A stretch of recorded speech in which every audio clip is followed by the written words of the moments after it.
Welcome back to the home studio and welcome to episode 64 of the Stevie Richards Show. Kyle Fletcher is mad at me. Dave Meltzer is mad at me. My cat is mad at me. Mercedes Mone is going to be mad at me. But let's check what the most important person in this episode of the Stevie Richards Show is. James Romero mad at me? No. Not yet. Not yet. No, not yet. I could never stay mad at you. Oh, dearie me. All right, I'm going to do the very short version of the intro. I wish we could cut to your face on the to try to get these clever openings or hooks to the episodes. I didn't know what else to say. My cat is mad at me, though. Why? What have you done at? Well, Mia, by the way, she made her debut on the Saudi press conference video, and people want more of the cat.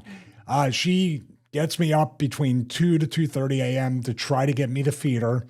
As soon as she's fed, and she doesn't look like it, but she has to go into the garage gym to work out with us.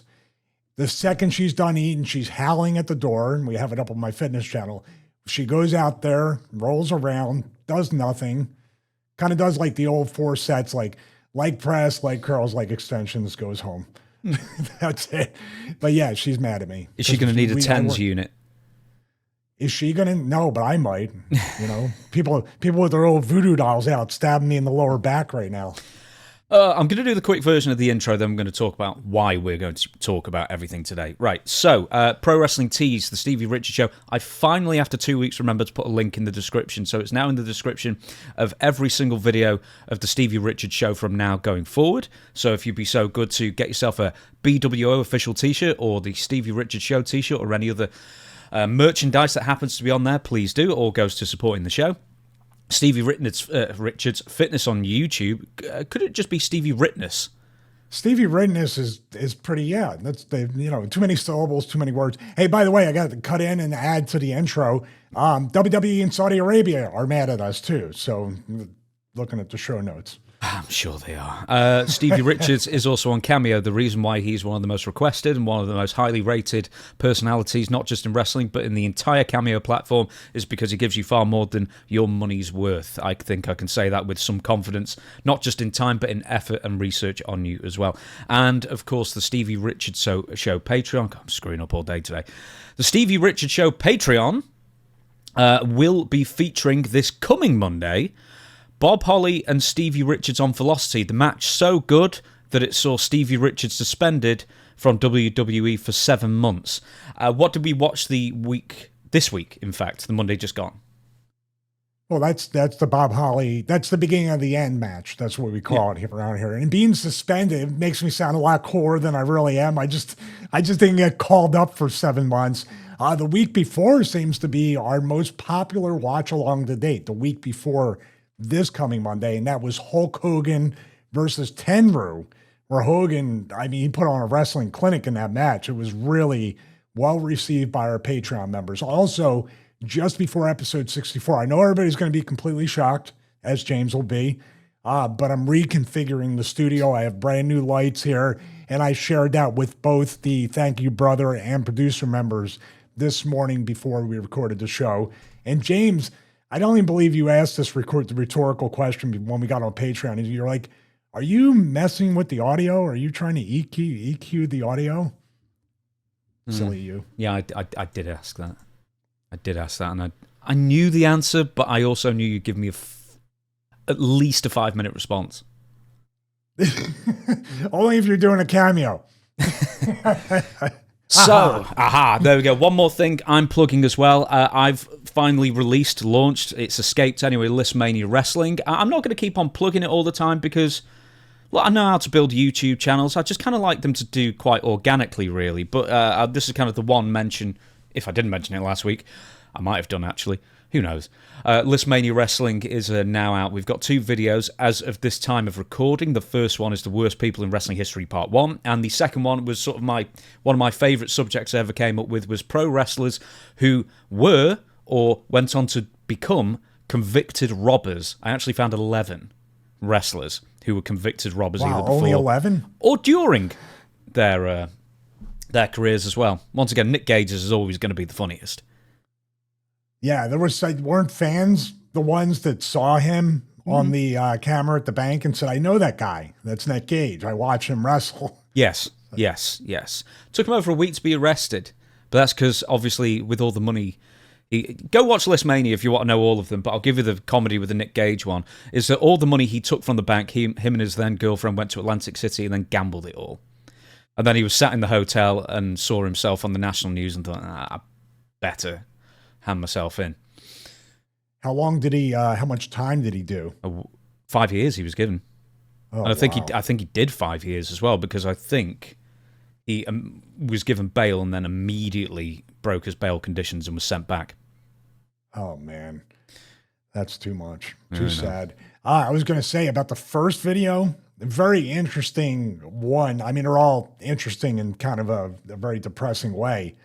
The Mexican wrestler serial killer, the elderly serial killer. You know who I told about that I said, this is right in your wheelhouse of interesting, because I asked him first, I said, did you know, as Dreamer would say when he approaches you, dream smashing everything in his past. I asked this person, did you know about this? They got, like, I didn't see it. It was over the phone, but they gasped. I can tell their eyes got really big.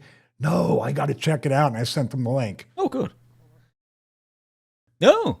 Because it's right within his, like, not the macabre stuff, but just the, oh my God, that's like such a deep cut, such an urban legend nobody ever heard about. I never heard about it. I watched the video. It was pretty, 49 people that they know about that this person murdered, correct? Or suspected to, yeah. I think it could be up to 49. And I think, apart from the fact that I'm pretty sure I butchered her name the entire way through it. Oh, she butchered more than you did. Yeah, in fairness. Yeah. I'm not in her age bracket, if nothing else. But yeah, I think it's up to 49 that she's suspected of killing, and therefore she would be, I believe, man or woman, the most prolific serial killer in Mexican history, if that was true. But there you go. What are the kills that are actually confirmed? Like, how many do they know that this? And by the way, like you said, hey, it's the best cover. You go from town to town to town to town as a traveling pro wrestler, and that's what happened. This person, this wrestler, every town that she was in ended up with a victim. That's the suspecting. That's why they say up to 49, right?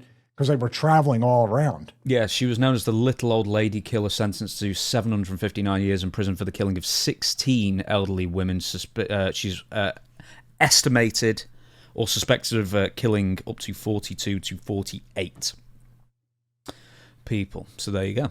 And apparently, it wasn't until like quite late on in her years she just started and just got the horn for it, I guess, and then just kept killing old women constantly. So she became an older individual and then, in a self-hating sense, started eliminating people within her, somewhat of her age bracket. No, these were very old or very infirm people. So basically, she would like present herself as some kind of medical type or someone who was selling something to do with insurance or old women. Just constantly scam her way in, basically, get the trust of these old women, kill them immediately, and leave. And apparently, the real comedy of it is the reason why she got away with it for so long is because she was so big and hefty and everything like that occasionally when a witness said they saw someone escaping, everyone thought it was a man. Which is probably why she actually got away with it for so long. Well, even the photos, yeah. I didn't know if it was one of the Exoticas or something like that. I didn't know if it was an actual woman or a guy who played an Exotica down there in Mexico. It was really kind of a toss-up when you looked at the picture in the video. So it's La Dama del Silencio. I'm sure I'm butcher, or Silencio, however you want to pronounce it. I think it would be Silencio if I was doing Catalan. But yeah, she was called Juana Barraza Sampiero. So there you go. I thought that was an interesting one. That you better watch your mouth because in 759 years, she's going to come get you. Oh yeah, she's going to be haunting me like you wouldn't believe. And of course, Wikipedia and everybody who wrote on the Wikipedia. And also, there's like a real life crime podcast thing that already covered her, which I think is why I heard of her. But yeah, she takes the biscuit, basically. She takes the cake. She's the winner. But yeah, if you want to see the other 9 on that list of part 1, by the way, of at least 3 parts, Tammy Sitch is included, Hard Body Harrison is included. Chris Benoit I didn't include on purpose because I think his case is way, way deeper And I'm sure everybody's is way deeper, than it's a list thing. It's always going to be surface level to a point. But the Chris Benoit thing's very interesting. And the more you know about him, not just in the months or weeks in the lead up, but in the years in the lead up as well. And how his wife, Nancy, threatened to divorce him, like in 2003 or something like that as well, because of domestic issues, shall we say. It paints a much larger, wider, longer picture. So that's why I didn't include him in that list. But once again, it's not a top 10. It's a list of 10. You know what I mean? It's not ranked. Yeah, the fact that it's multi-part is the scary part. Wrestlers, I don't know how many parts you're going to do, but I'm assuming it's not just going to be two. At least three. It's at least three. Oh, good Lord. We'll get through to that. Anyway, we need to do this show. I know we're doing a long intro here because kind of like, Stevie and I talked a couple of days ago and we were like, should we talk about all these things or should we just do something else? And you were more on the fence than I was, and I was like, no, yeah, let's address stuff. Let's address it this way, be as fair as we humanly can be, kind of thing. And then there's other news stuff that we can spin off from. Once again, we're going to talk more about Saudi Arabia. We're going to Kyle Fletcher thing. Then there's the Dave Meltzer thing. And on Monday, I was like, yeah, we should talk about it. And then this morning, I was just like, oh man, and it's not Kyle's fault, it's Meltzer. Because as much as I like a Meltzer takedown, it drains me having to talk about that goofball. Well, it's more than kind of. Like you said, everything we do is as fairly and objectively. And by the way, while we're talking about fair, objective, and accountable, I got something wrong on the CM Punk video, and I should have watched it closer or even multiple times. And I misidentified who fan hit attack. him. Yeah, the fan attack. The fan attack one. So right off the bat, I'm going to do a correction on that and apologize. We don't get it wrong. We don't get it wrong, but we don't get it right all the time either. So I'm sorry about that. It looked like that dude there. I watched that another 5 times, and I was like, it was that dude with the glasses. And then you said, no, it wasn't. And I'm like, are you sure? I'm struggling. Fans are much more clever than I guess I gave them credit for. Like that's like the Sonny Liston Phantom Punch with Muhammad Ali. It's hard to see, but all I know is the overarching theme, the lesson learned that WWE or no wrestling learns right now.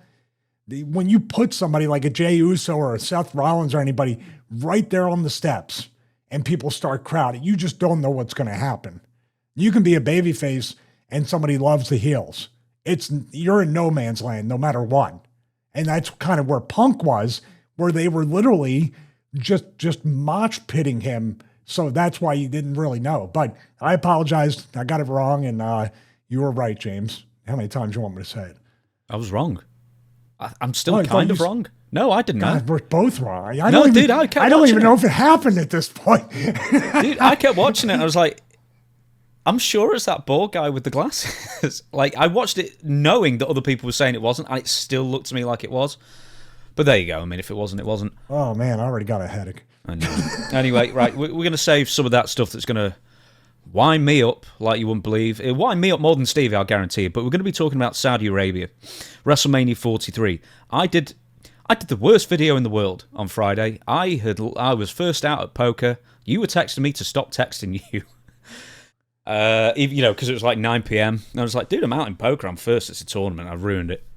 And I'll tell you what. Copy and pasted my text because I knew you kept texting. All I kept saying was, go play poker. Go play poker. Just for everybody, it was Texas Hold'em. I was all in. I had 2 clubs in hand. The flopped out 2 clubs. And I went, all in. Why not called it? And I didn't get the flush. What do you want? So, and then I did a far more in-depth video.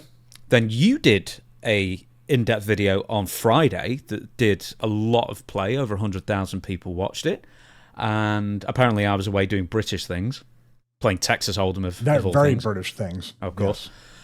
And anyway, I think we need to delve into it a bit more because there's a lot of angles to this and just kind of why so many people are disappointed and the sort of, I don't know if it's overarching themes, how much this will come and bite WWE in the backside, if it does at all, or it might do hugely.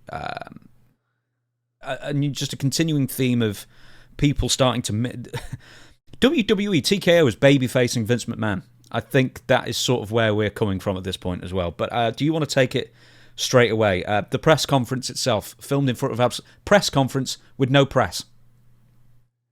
Yeah, I think we need to start with that. I think the number one thing is it started 10 minutes early. So if you're some people that kind of subscribe to theories, like what was going on from 3 p.m. Eastern time to 3:10 when they started. My cat fell asleep. That's what was going on in the video I uploaded. But I'm thinking, like, let's get this straight. There was something said to the people in the background, because when they came out, and you pointed this out more than I did, I was just sticking with the meat of what was announced and everything, and my reaction and the reaction of the fans. This is the level, and Chris, if you can B-roll it, I know you don't feel like it, and most times you don't. B-roll Saddam Hussein with the British child on his lap. That's the analogy we have of just a dead stare. I thought they were going to announce somebody passed away. It looked somber. Everybody in the background. Logan Paul looked like he just came from that forest in Japan and somebody friggin' told him about it. You know, everybody had a look of complete despair, or something like the riot act was read to them before they got up there. Did you feel the same way? 'Cause just looking at them was like, this isn't like an exciting announcement. Even the dude from Saudi Arabia wasn't excited about it. He was more excited about announcing Tom Brady playing flag football in Saudi Arabia. That dude cracked a smile there. In this, he was just like, I sent the picture. Actually, I used it for the thumbnail of him, Taker, and Hunter with just like, whatever. Okay. Yeah, Undertaker spoke. Bianca Belair spoke. Everybody else just stood there like they were in a firing line. I mean, I think it was Charlotte Flair that looked the most angry. Liv Morgan was kind of smiling, half smiling kind of thing. But that was about it. But, I mean, we're going to get to those comments in a minute. But, I mean... Charlotte kind of was darting her eyes around, like looking for... There's nobody out there. The sniper. Yeah, but did you see her kind of looking around like okay. Just... It was like me in a talent meeting. Like, just looking up. There was The Undertaker, Shawn Michaels, Bianca Belair, Charlotte Flair, Liv Morgan, Stephanie Vaquer, Logan Paul, Seth Rollins, and then Triple H takes the podium. Once again, you know, they all look like they're on trial, hanging about. Triple H, you know, says how great WWE is. Triple H then announces a, quote, dear friend. How many of your dear friends, Stevie, do you announce as His Excellency? You? Excellent. See. Yes, Your Excellency. Thank you. His Excellency Turki Al-Sheikh. They spelt it weirdly on the graphic there, different to every other time I've seen it spelt, but Turki Al-Sheikh, he's changing the face of sports and entertainment one paycheck at a time, purely through, you know, outrageously overpaying sports franchises to work with them, of course. They've tried to compete with the Premier League over here, the English Premier League. By the way, here's one more thing with Dave Meltzer, why I think he's an idiot. He, EPL, English Premier League, and then he tried to say that the acronym was ELP. Anyway, so apparently it's English League Premier, according to Dave Meltzer. He's a fan of vinyl and disco records. Yeah, absolutely he is. They are bringing over Tom Brady as well and a bunch of NFL greats for a flag football thing. Once again, you said Turki Al-Sheikh was far more happy to announce that. And then there's also Live Golf, Formula One Tennis, that's not to mention UFC and TKO, of course, and boxing. Saudi just had their first, or should I say TKO with Turki Al-Sheikh, who's a partner and who's funding the entire thing, had their first boxing promotion match, Canelo versus Crawford. Controversy there being they were already barring journalists who are critical of the arrangement or the Saudi regime. And also, didn't they buy Ring magazine as well, or Ring was part of that? Yes. And that you're not allowed to say anything or criticize within the magazine now. This magazine is, what, half a century or more old? I mean, this is way, like, this is something that has shifted. I just saw an article about that. I didn't know that they were banning press that was critical of anything, but I can imagine. 1922. 103 years. Wow. Oh, wow. I was okay, but the Saudis will not be interfering with the articles printed in the Ring magazine. Get that thought out your head, buddy. Who said that? No one. Right. Turki Al-Sheikh, His Excellency, actually has a prison wing named after him, so you know it's called the 2-2 wing, which apparently is his nickname. I'd say named after him. The prisoners or prison guards or whoever has named this, because it's all filled with political prisoners who dared criticize on social media or in some way publicly that it got back to the regime, critical of Turki al-Sheikh. An entire prison wing, by the way. Could you explain to everybody and myself out there, what exactly is his position, or what is he appointed to be in the Saudi government, the royal family? Like, what's his official title, and where does he fit with the government? He seems to be really, really powerful. I can assume that much. Yeah, he headed up the Sports Authority, which was part of... It was like an official governmental department of the Crown Prince and the Saudi government. So he was doing this for years. He's 44 years old, by the way. He was doing this years ago when Vince McMahon and Triple H originally signed with the Saudi government back in 2018. WWE, I believe, were one of the first sports franchises to do so, ahead of Live Golf and quite a few others, I think, as well. But he was very, very influential for a number of years within the government, and he's probably a cousin, because they're all cousins, they're all related to each other. But I'll just give you the Wikipedia version. Saudi Arabian sports promoter is how he is described, but he's the chairman of the GEA. Al-Sheikh is credited with leading significant developments in Saudi Arabia, including contributions to sports and cultural arenas. But here's the thing. I believe the Crown Prince is designated something like 2/3 of $1 trillion to bringing over specifically established sports stars, or creating their own leagues to compete with established sports franchises like the PGA or like the English Premier League or whatever. So to say there is a lot of money behind it, and why they can afford to spend $350 million on just 2 WWE shows, Royal Rumble in 2026 and WrestleMania 43 in 2027. The reason why they're overpaying by, like 30, 40 times what anybody else in the world is willing to pay is because they can afford it. And that's the only way they'll get these sports franchises to work with them, because it's money they cannot ignore.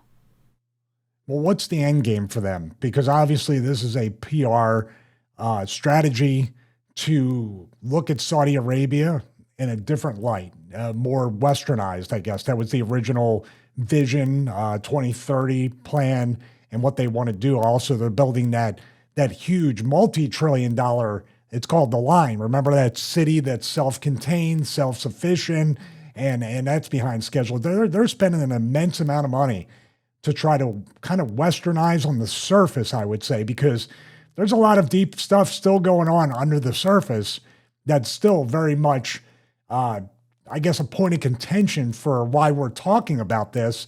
But there's people on the other side. Let me play devil's advocate for a second. There's people saying, well, what's so bad about this? What's so bad about Saudi Arabia? Basically buying stuff with WWE, or what's so bad about Saudi Arabia eventually, potentially buying WWE, buying TKO, owning that? What's so bad about this?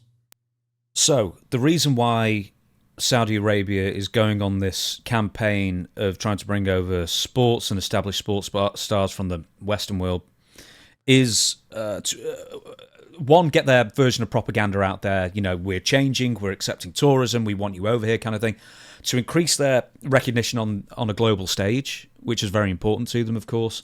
Legitimize them, not legitimize them as a nation. They're a nation of 300 years now, or they will be in 2027. But that's the point, basically, is to basically increase their visibility and importance on an international stage. And the way they do it by bringing in these sports stars and these, Formula One events and tennis events and Live Golf and UFC and WWE and everything else, that's called sports washing. It's meant to bring in all these established companies, established personalities, that worldwide global recognition, and then attach themselves to that in a very visible way, and then start trying to change the narrative, I guess, of the image of Saudi Arabia, as you said, at least on the surface, try and encourage more.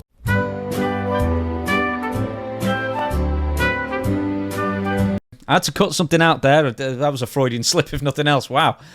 All right, then. Right, so once again, and to answer your other question, what's the problem with Western companies? And look, no country's perfect here. Let's get that out of the way. I mean, for goodness sake, we're having our issues in the UK with thought crimes and people posting on Twitter and getting long sentences, when far more serious crimes in the real world are happening and people are getting off with a slap on the wrist. But let's we're just on the brink of civil war over here. No big deal. Yeah. Civil war and everything else that goes along with it. Detainment for a number of reasons, or no reason whatsoever, multi-decades or even death sentences without proper due trial or fair trial or due process. This includes youth offenders and also just protesters, mostly by beheading, by the way. Confessions are obtained usually through torture, or sometimes through torture, and sentences passed immediately after confession. Treason, blasphemy, apostasy, burglary if aggravated, sorcery, witchcraft, and waging war on God are all seen as death sentence crimes. And the whole women are second-class citizens. You can't be gay. You can't have sex out of wedlock. It's you cannot not believe in God. You can't be an atheist. If somebody is convicted of murder, they can pay off the victim's family, by the way. And if the family accepts, his life can be spared or even forgiven. His crimes be forgiven as well. And it's actually called blood money. So there's some of the Amnesty International issues, let's say, that people have with Saudi Arabia and their countries associated with Saudi Arabia for money. Well, there's also an economical part of this that's a little bit confusing. You want to westernize, you want to have a relationship with the United States, more specifically when it comes to WWE, even though it's a global brand, it's based in the U.S. But in the past couple of years, Saudi Arabia has said they are going to go off the petrodollar. The petrodollar really just fuels as the world's reserve currency. They want to join BRICS, along with Russia, I believe India, and a few other countries. Am I off base with that? I think that might, yeah. I think that's about right. But it's like that's their entire economy. It's like Venezuela as well. But what I'm saying is you're doing this, but then again, maybe you're just hedging your bets, but you're already announced in a way that you're partnering up in this new monetary system, that you're going off the current world's reserve currency. And how's the U.S. gonna handle that? I don't know. I mean, I don't know.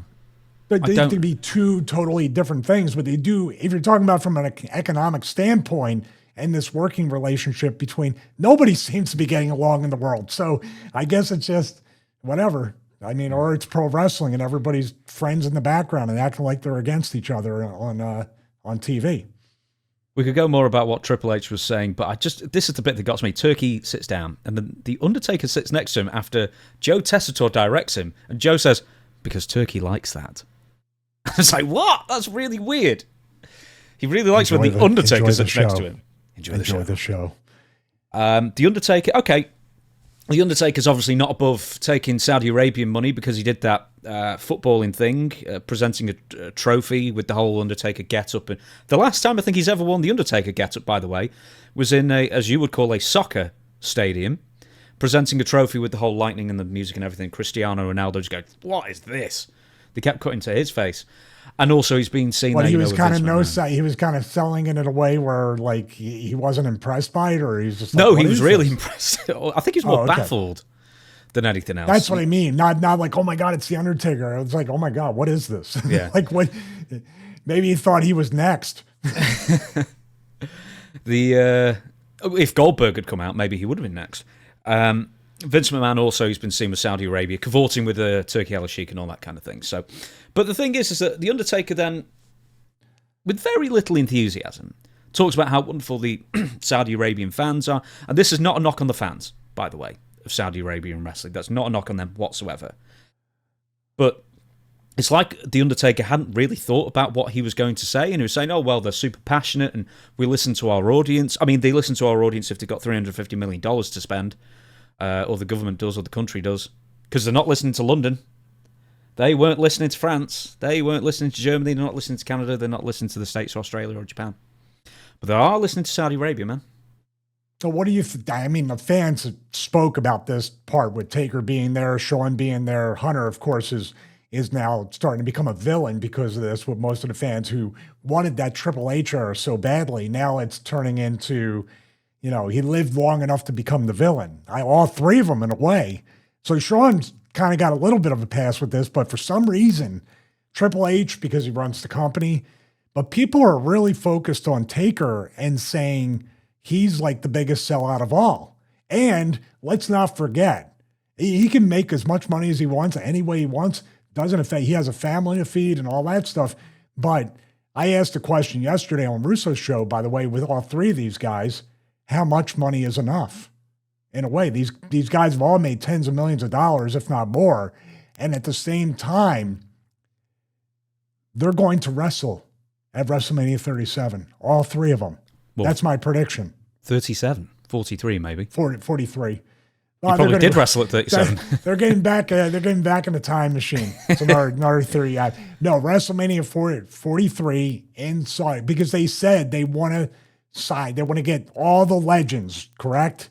So we still might get Hulk Hogan making a return for Saudi Arabia in their mind. I know we're jumping ahead slightly, but I thought it was so funny with that the Greatest Royal Rumble, their first show. They wanted Yokozuna. I mean, dead 18 years at that point. The Ultimate Warrior they wanted as well, so like big fans over there in Saudi Arabia, obviously. Didn't they mention Andre the Giant once too? Oh, if they did, that'd be amazing.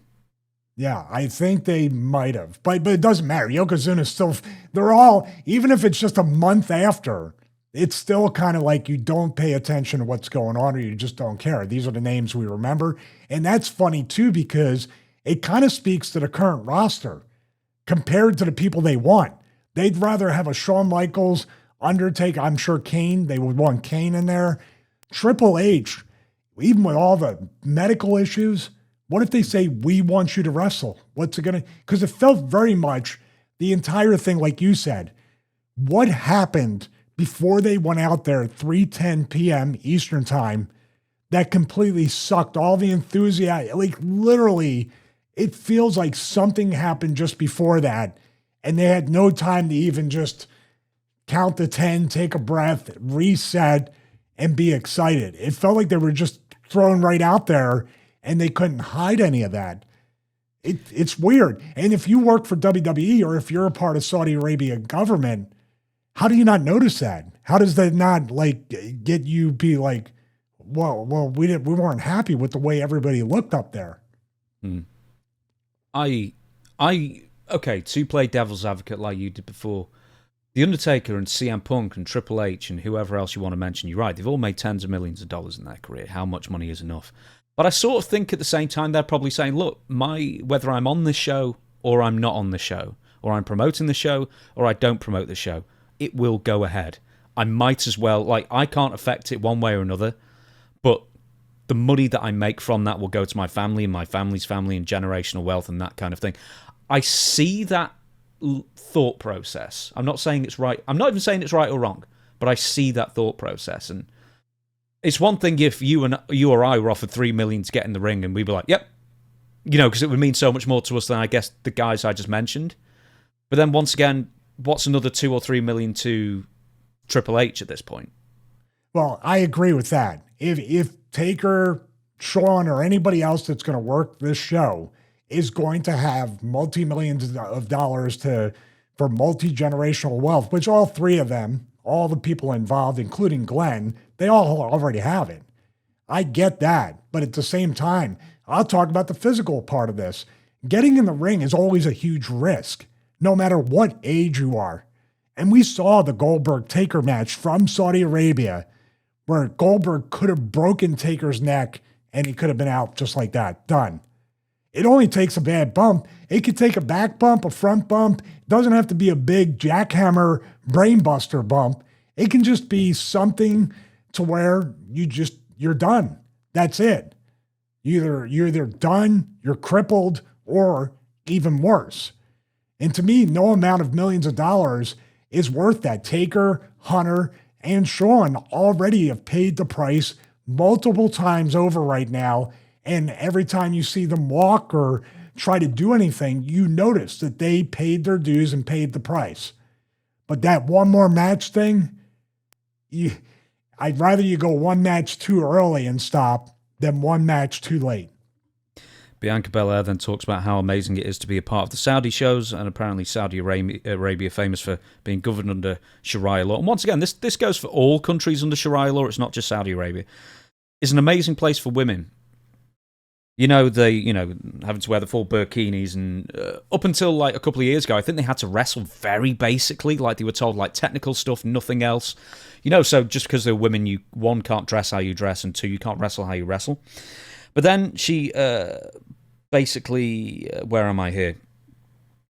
Says, that progress is being made and WWE's making history wherever they go. And, of course, WWE are trying to spin this as a wondrous event, and WWE are making changes to the Middle East, which they're not. Of course, it's a money-making exercise, and they are a tool of Saudi Arabian propaganda for money. That's just the exchange, and to dress it up any other way is ridiculous. But also, I want to make mention that there's a photo being passed around, and I've said this before, of WWE girls in bikinis in Saudi Arabia, and said, "Hey, this is us all being repressed, haha!" And it's quite clearly propaganda, because there's only like a few designated places in Saudi Arabia where women can dress in bikinis in public, because everywhere else you have to dress really conservatively, because that's the law. And like a couple of like hotels or, resorts or something like that. And that's basically it. And, they don't serve alcohol probably unless it's those places as well, like special dispensation to designated tourist areas and whatnot as well. We'll go back to Triple H. This doesn't happen. This is a quote. This doesn't happen without His Excellency, without Nick Khan, but especially without the Saudi Arabian fans. What have the Saudi Arabian fans done? Well, they were told to show up for the shows, right? Maybe. Once again, it's a slap in the face to the UK fans and the European fans. I mean, like the long-term Europe, Western Europe, propped up that company through the 90s when they were dying on their arse, right? Like when they couldn't sell a building out to save their lives in 94, 95, 96, 97 even maybe at times. But they come over to Europe and, they do 2 or 3 tours at like a month each at a time, fill the coffers up, basically keep their head above water, thanks to the loyal fans in Germany, France, UK, Italy, etc., Austria, wherever else it may be. And John Cena goes in front of the crowd in London, I think late 2024, makes a special trip just to talk about WrestleMania should be here and the fans are, going crazy and all that kind of thing. It's like, did we not deserve that then? Did the Saudi Arabian fans just overtake us in ways that we don't know? No, of course not. Just total spin, man. I'll give you one more name that I thought had Cena, they'll want him to come out of retirement and work that match. The one that scares me as well, most recently, is The Rock. They're going to want The Rock for this WrestleMania. And Rock just lost 60 pounds, has heart issues. Is he going to try to put that 60 pounds on for WrestleMania 43? Because he's not going to show up looking still better than me, but more like me than the old Rock. So what kind of danger is he going to put his life, his future in to do that for whatever? And they want Steve Austin, who's going to be how old at WrestleMania 43? 62, I think. I bet they'd want Ric Flair. I bet they would pay him to wrestle. Well, I bet Ric Flair would want to do the show before they would ask him. That would be great money for Ric. But then again, is Ric going to be almost 80 or 80 when this happens? He'd be 78, I think. I think he'd be 77, 78. For people saying that's insane. There's no way they are going to. They wanted Yokozuna. They want The Rock. They want Steve Austin. They want Triple H. They want Undertaker. They want Shawn Michaels. They probably want Kane again. These are the people they want. And then you made mention that there may be people from AEW, I'm assuming Edge and stuff like that, if they weren't under contract at the time or if their contract's up, they will also probably be requested by the Saudi government.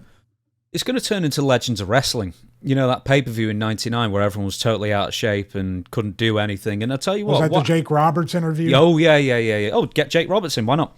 Ricky Steamboat's still about. In fairness, he'd probably still be in better shape than half the other guys in the late 50s. He definitely sell a lot better than most of the current wrestling. Oh, here I go again. Sorry. Hey, well, what about the current wrestlers? Where does that leave them? Well, if you've got like 6 They're on the Legends kickoff matches, show. They're on the kickoff show. 17 Battle Royals. Don't get your stuff in, girls and boys. You'll be sent home again. And also, what about the fans? I mean, people travel to WrestleMania more than any other show, obviously, that WWE does, or any wrestling show out there in the world. How many people are actually going to want to go to Saudi Arabia? I guarantee it's not that many. Okay, well, that's an excellent point, because you brought up in your excellent video, the more detailed one, not the in the middle of poker in the middle of the night stalking people. You look very suspect in the dark doing that. I picked the worst thumbnail as well. Yeah. Oh, by the way, Hollyland got back to me. They want to use your pictures for marketing materials. Oh yes, if sent you it to could, them. yeah. I know. I got the email. So anyway, no, they sent me a separate one asking me if I really was serious that I wanted it. I go, yeah, of course.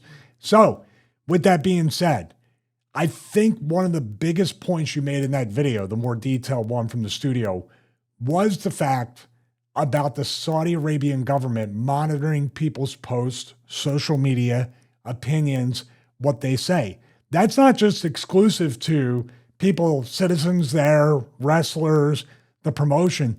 What about the fans? What if there's fans that criticize the government but then go to WrestleMania? We could have multiple international incidents.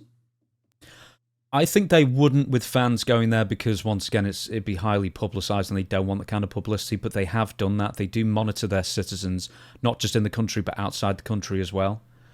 And once again, surveillance has gone up. It's turning into a police state. Once again, who wants to take that risk, really? Because I would certainly be arrested. You would certainly be arrested if we went over there. They would monitor our social media, they'd monitor our videos and whatever else we've said, and it would be found out.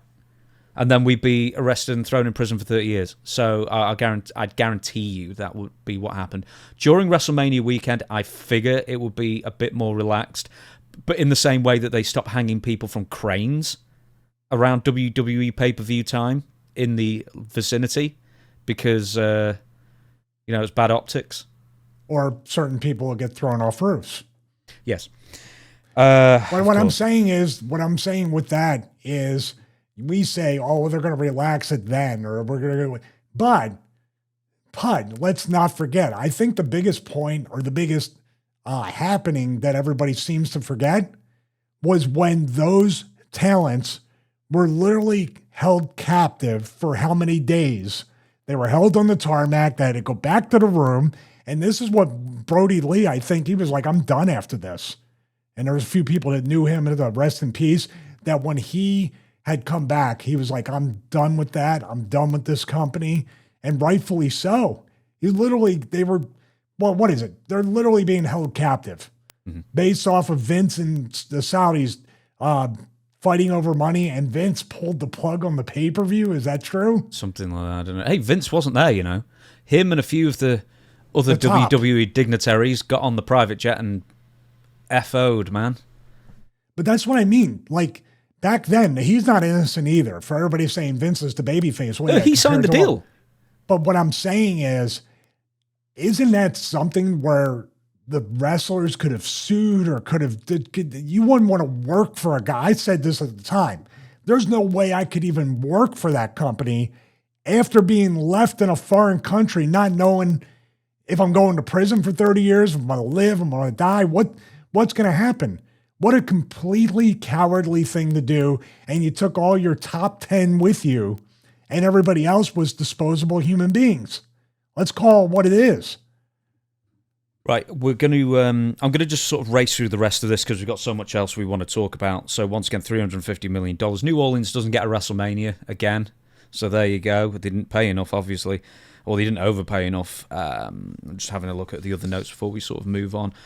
Many promises of how this is going to change the game. How does this change anything?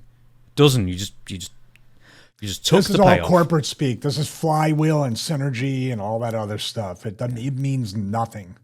Blue sky thinking. That's what we're not doing yet, I think. And also for the wrestlers, it's a horrendously long flight. No one looks forward to flying that far. And then you've got to, be up for the biggest show of the year kind of thing. So it doesn't, look, it only works for a select few people. That's it. It doesn't work for anybody else here.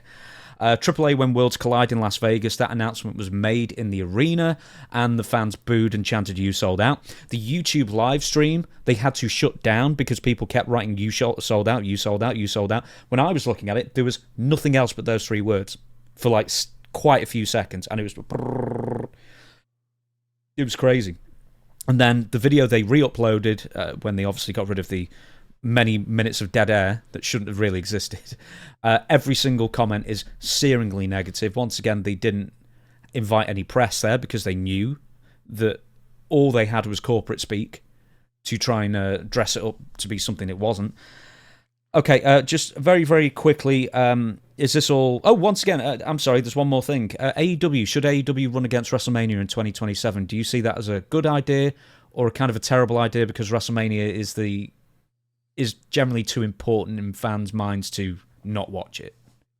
Well, I watched your take on that, and I kind of agree, but I also would also agree with the fact that AEW yesterday, like literally, like before and after, or before and during that press conference, because everybody knew the day before this was going to happen. So they knew on 9/11, they announced it on 9/12.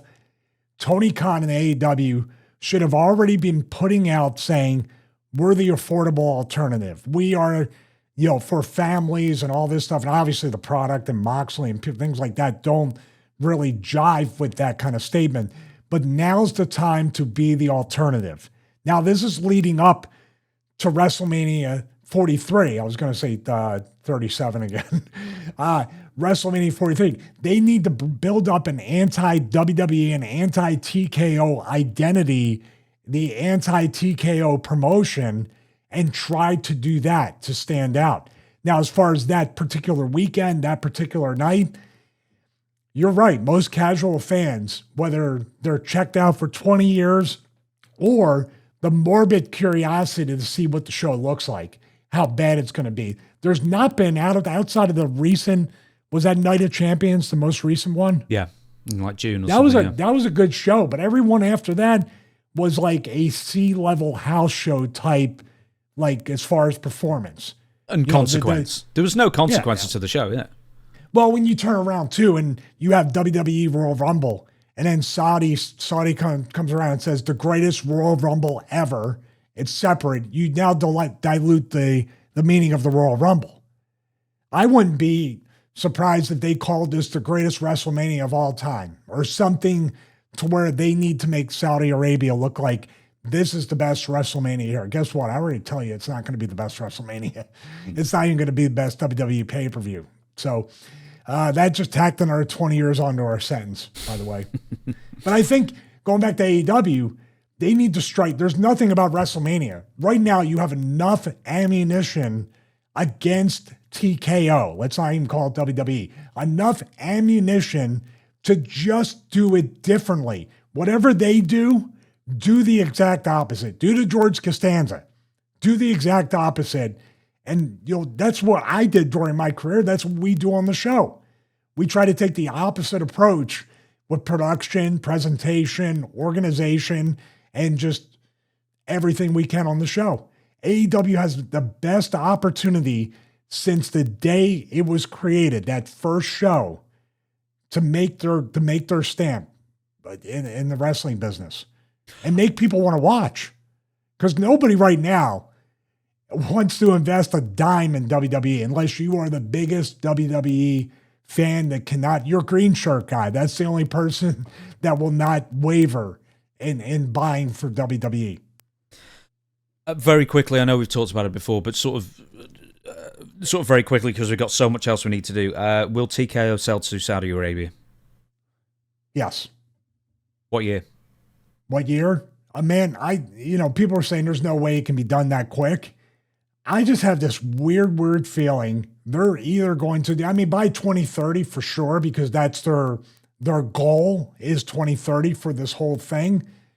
They may announce the sale at WrestleMania in Saudi Arabia. I'm so glad you said that because it's exactly what I thought as well. 2027 WrestleMania weekend, and then somehow it probably won't happen, but I wouldn't be surprised. And then everyone would be like, whatever happened to the game I loved? Dude, I think it has way more of a chance of happening than not happening. Like you said, TKO is just building their portfolio at the fans' expense to do what? To be so valuated or overvaluated that Saudi Arabia is going to get. They could sell it, like you're just talking about what?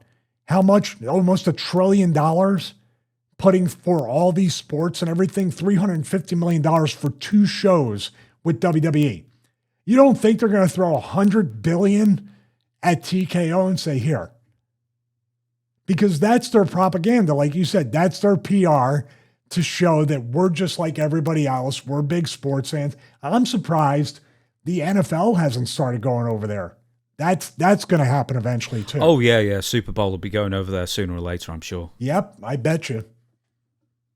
Right, Andrade. Let's talk about Andrade. On Saturday, it was revealed WWE quietly cut ties with former United States champion Andrade. This is from SI.com. Moving him to the alumni section of the company website. Andrade's departure was not mutual. Company released him from his contract. It is not clear whether or not he ever requested his release, but the decision to cut him was not mutual. It was WWE's decision. Where the heck is this? So multiple sources indicated that Andrade had at least one wellness policy violation during his most recent WWE run. Not exactly know what the violation was, because you can be in violation for not taking a test rather than being found having a substance within you, I guess, that's banned. It's not clear if it directly led to his release, but it was also noted that he was suspended without pay as a result of the suspension. Initial reports noted that he had not been backstage at SmackDown as of late and was not listed on internal rosters, and a high-level source asserted this dismissal from the building because he was actually removed from a WWE SmackDown taping, we believe, was in relation to his recent suspension, and it affected major creative plans for his tag team with Rey Fenix. It was meant to be that apparently Andrade and Rey Fenix were going to be winning the WWE tag titles from the Wyatt Six, and once again, wellness policy violations. He was all of a sudden then unable to be reached for weeks on end as well. So I don't know if he just turned his phone off or he was just ignoring calls or whatever it was. But basically, he was sent home from WWE SmackDown. Plans change, pal. Wellness policy violation. And then all of a sudden, he wasn't picking up his phone for weeks on end. So WWE just got rid of him. Yeah, this is a very strange story. I can't. It feels like there's some pieces of the puzzle that are missing here. That there's some information, there's some order of events, there's something that happened in between here. If you say like, hey, he just got suspended without pay is a big deal, by the way, because some people get suspended with pay, at least back in the day when I was with WWE. So I don't know if that's a new thing across the board where the bean counters are saying we can suspend them without pay and save some money. It's always about the money with them. So, but in this case, you fail one of your drug tests, definitely there's something going on. But then to disappear and not be answering your phone for many weeks, paired up with that, and then being escorted from the building, I would think just in a vacuum with not answering your phone for weeks on end, that you wanted to be released, that you didn't want to work there anymore. So I'm not quite sure. This is something here, his second run in the company, correct? He came back after going to AEW. And also at the same time, he also has good standing with AEW. He went out of the company on his way out the right way, so they could welcome him back. So do you think Andrade wanted to go back to AEW? The other wrinkle in the story is, well, it's his ex-wife now. So who knows what in the world's going on there? I was going to say, I forgot they got divorced, but I was going to say his wife is there, but it's his ex-wife now. So very, very weird. But he was brought back into the company after they broke up. So that part I only want to talk about. I'm just throwing it out there as another fact in this whole confusing set of events. I'm not sure. I thought he came back Royal Rumble 2024. I thought they were still married at that point, and then I'm not exactly sure of the timeline. It could be a completely moot point. So I don't want to bring that kind of stuff up. But there's definitely something missing here, and maybe after whatever happens, is he under a 90-day no-compete right now? So is he going to keep quiet about why he was released? I heard also he may not be able to go back to Mexico with the promotion there, that there was some heat down there. Oh, CMLL? Correct. Yeah, that was the one. Oh, that's interesting. I didn't know that. I always thought that he would be welcome. This is all I'm passing about different things, and if he's in a situation kind of like Alberto Del Rio was, where you're kind of burning bridges here and there, but he didn't burn his bridge in AEW, so is he going to head back there to work in AEW? I know Rey Fenix on the way out, that was a lot more, kind of adversarial. Good Lord, Philly accent. Well, I know there was the issue with Sammy Guevara and Andrade where they got into a fight in AEW. That's right. This is like one big pile of times where everybody seems to be fighting everybody, and then Eddie Kingston was upset with Sammy Guevara, and then the CM Punk thing was happening, and just sort of the locker room seemed to be falling apart a bit at that point. But I think you're right that Andrade lost his last match, and I'm right in saying it was Miro, Rusev at World's End, and it all revolved around Lana, CJ, Rusev's real life wife, CJ Perry, where for some reason she was managing Andrade, and everyone was like, "This is the stupidest storyline in the world," and then the all three of them disappeared pretty much at the same time. So what's next for Andrade now? As far as you have to. Obviously, two times working in WWE, and now this time with the wellness policy kind of part to it, and then not answering and not making yourself available to them. I mean, his WWE career is essentially done. That's what I would guess, unless Saudi Arabia is a big Andrade fan. Then he's definitely coming back. But I can only see him really going to AEW, and what's that going to look like going back to AEW at this point? I don't know. I mean, Tony Khan doesn't like using people that he knows are likely to leave. So would he even sign Andrade back? Because, you know, if Andrade's not been picking up his phone for the last few weeks, that's a massive red flag that would make me think about rehiring somebody. Yeah, I mean, it's not even like they were using them. They were going to put the tag belts on them. That would be enough right there. If there was any indication, and this is also a prime example, and hopefully it doesn't happen to Rey Fenix, but because of what happened to Andrade, Rey Fenix was on TV right away in a singles match, which is good. But usually the process after that is we got to punish both guys in the tag team. So we release Andrade, but then Rey Fenix needs to be taken off TV for a few weeks or months. That's what happens. You pay for the sins of your tag team partner. That's why a lot of times, like it happened a lot with Scotty 2 Hotty and Brian Christopher. Brian Christopher would get heat or something would happen and it would spill over to Scotty because of the team. I know this is a really old reference, but do you remember the Killer Bees? Yes. Brian Blair left, and then Jim Brunzell stuck around for like 5 years after the fact. Would you believe? Because no one really remembers Jim Brunzell. He was just doing opening match work. But there you go. He was in, one of the more popular tag teams, and then all of a sudden he is right at the bottom of that card, man. And he would be. He'd never get anywhere from there. Yeah, and I didn't even know. That's an interesting fact, because I assumed when Blair left that it was over, but he was there 5 years after that. Yeah, I asked him, were you there when Nails strangled Vince McMahon? I said, yes, I was. So he was there. You think he was there till 93. Oh, wow. So there you go. So let's go back to this, because I didn't want to sound, this stuff with the personal issues. We're just trying to piece together what could have led to them being at odds, meaning the company and Andrade. And then, obviously a wellness policy violation. Suspension without pay is pretty harsh. You know what I mean? And it should be justified if you're doing something like that while you're on TV in a way to maybe scare you straight. Like, we took your money away, so you're not going to do that again. But then the fact of keeping it real, when keeping it real goes wrong, like I'm not answering my phone for them. Then to me, you wanted to get released in a way, or you didn't want to have anything to do with this company. It's just me speculating. But all in all, I mean, he's very, very good. He's an excellent worker. Yeah, but WWE just seems to see nothing in him when he returned. I mean, he immediately just went to the bottom of the card pretty much. Do you know why? He was in an opener. You know why my guess is? That he never really, with the promos, even when he was trying to learn English or even speaking in Spanish or doing anything like that, it just felt very monotone with that. That's a piece of the puzzle in pro wrestling usually, and especially in WWE. And for some reason, the Japanese talent can do that, mixing between, the foreign language and the American language, and still be over. I don't know why Andrade never clicked. He clicked to a certain point. Like, his NXT run was really, really good. And I thought he was going to be right up there. But you know what they did?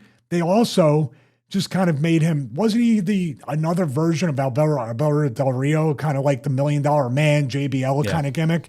So they didn't do him any favors by giving him a fresh, unique gimmick to begin with and a character. So he's just like, there was too much to, like, how can I put it? Maybe subconsciously the fans were already tired of seeing 3 different versions and iterations of the gimmick. So it's like, it's boring. It's stale. Even though he wasn't boring and stale, I'll tell you about, I enjoyed, I think his best match that he ever had was, and it was overbooked because it was NXT, one of the takeovers. He and Johnny Gargano in that match for the NXT title, I believe. Man, what a good, but too many concussive things, like knees with his head against the post, but Johnny kept going. But it was an excellent match, man. They worked a very, very tough physical match in that, and I enjoyed it. It's a good cardio match. I was just thinking, Penta. CC. He's an example. CC. He's an example of CC. I don't indeed. know. What's the What's the Mexican aha? It's basically yeah. I don't know because for like JA. I always see that. I was going to say Penta's like, someone who had very limited English, but really charismatic with his promos in English, weirdly. And then you mentioned Japanese, like some of the women, Asuka, Kairi Sane. It can be done. It's not a language barrier thing. If you've got some language skills, it'll translate. Your charisma will translate. But that's the whole thing too. I think you're right. Penta, for some reason, when he talks, his pacing, his inflection, and also he's very visual with the body language. Andrade would just come out and do like the $1 Million Man lapel pull and look left to right, back to left, and then to center, and that's what we got. Do you know who nearly had that? And I've already forgotten his name. Is it Giovanni Vinci? The third man in the Gunther group. Oh, good Lord. And they tried to do the same thing with him. They tried to make him, flash cars and nice suits and everything. They didn't even debut him on TV. He was the Monaco $1 Million Man, right? Yeah, basically. So they debuted him on TV. He got beaten by Apollo Crews. That's right. Like 3 seconds in, he didn't get he barely got his clothes off, remember?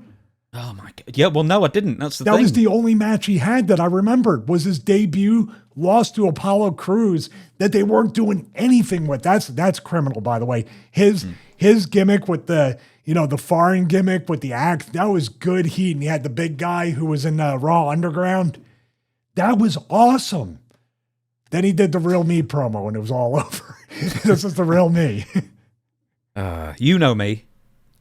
You don't know me. You don't. We got to do a watch along of that. I can't. I've seen it once since. Come on, you basically, we just did the promo. It's just multiply that times 3 minutes. We have to get to, I guess, what people are going to be mostly clicking on this podcast for. Show! I said podcast. Haven't slipped up in a while. Kyle Fletcher. Okay. You just tell me to stop speaking. Anyway, annoyingly, for as much complaining on the internet that it did, that video still hasn't hit 20,000, so it was one of the most underperforming videos of recent times that I thought would do quite well, and it didn't. So that's annoying. So we didn't reap any of the benefits of all this online whinging whatsoever. And the other thing is that we didn't think it'd do anything particularly. That's why we held it back for a week and a half. So, and then this sort of ends up exploding and becoming a thing that neither of us thought would become a thing whatsoever. But it's becoming a thing with all the usual suspects, isn't it, Stevie? Well, yes, and in the way I operate, and the way I operate after 64 episodes plus the review shows we've done. This is based off one of the review shows for an AEW pay-per-view. You know how I am. When I found out about this and we talked about it, I went and watched our clip, not once, but twice. I watched it because all I'm thinking is, what way did I come off? Did I come off the wrong way? Because I don't have any bad intentions or bad faith, as Kyle Fletcher put it, as we see in the show notes. I was like, what did I say wrong? Did I offend this guy? Ready to grab his number. I asked a couple of people for his number to call him and talk to him personally. And I watched it, and I'm like, well, wait a minute.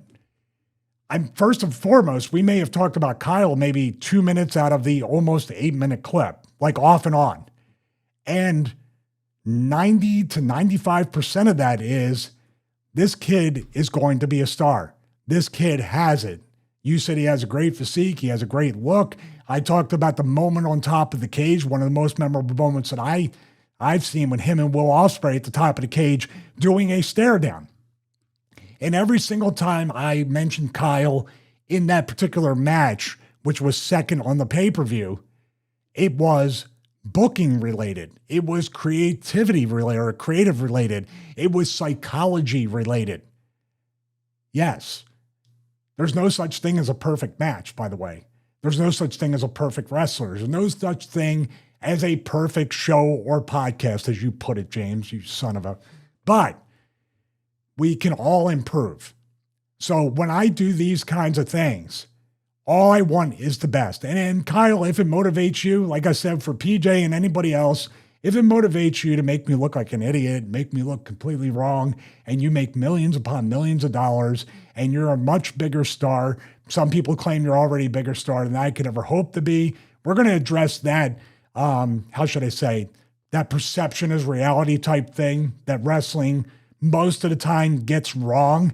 And that's why the business will always do what it does, either move here or go down and never do better. And we'll get into that.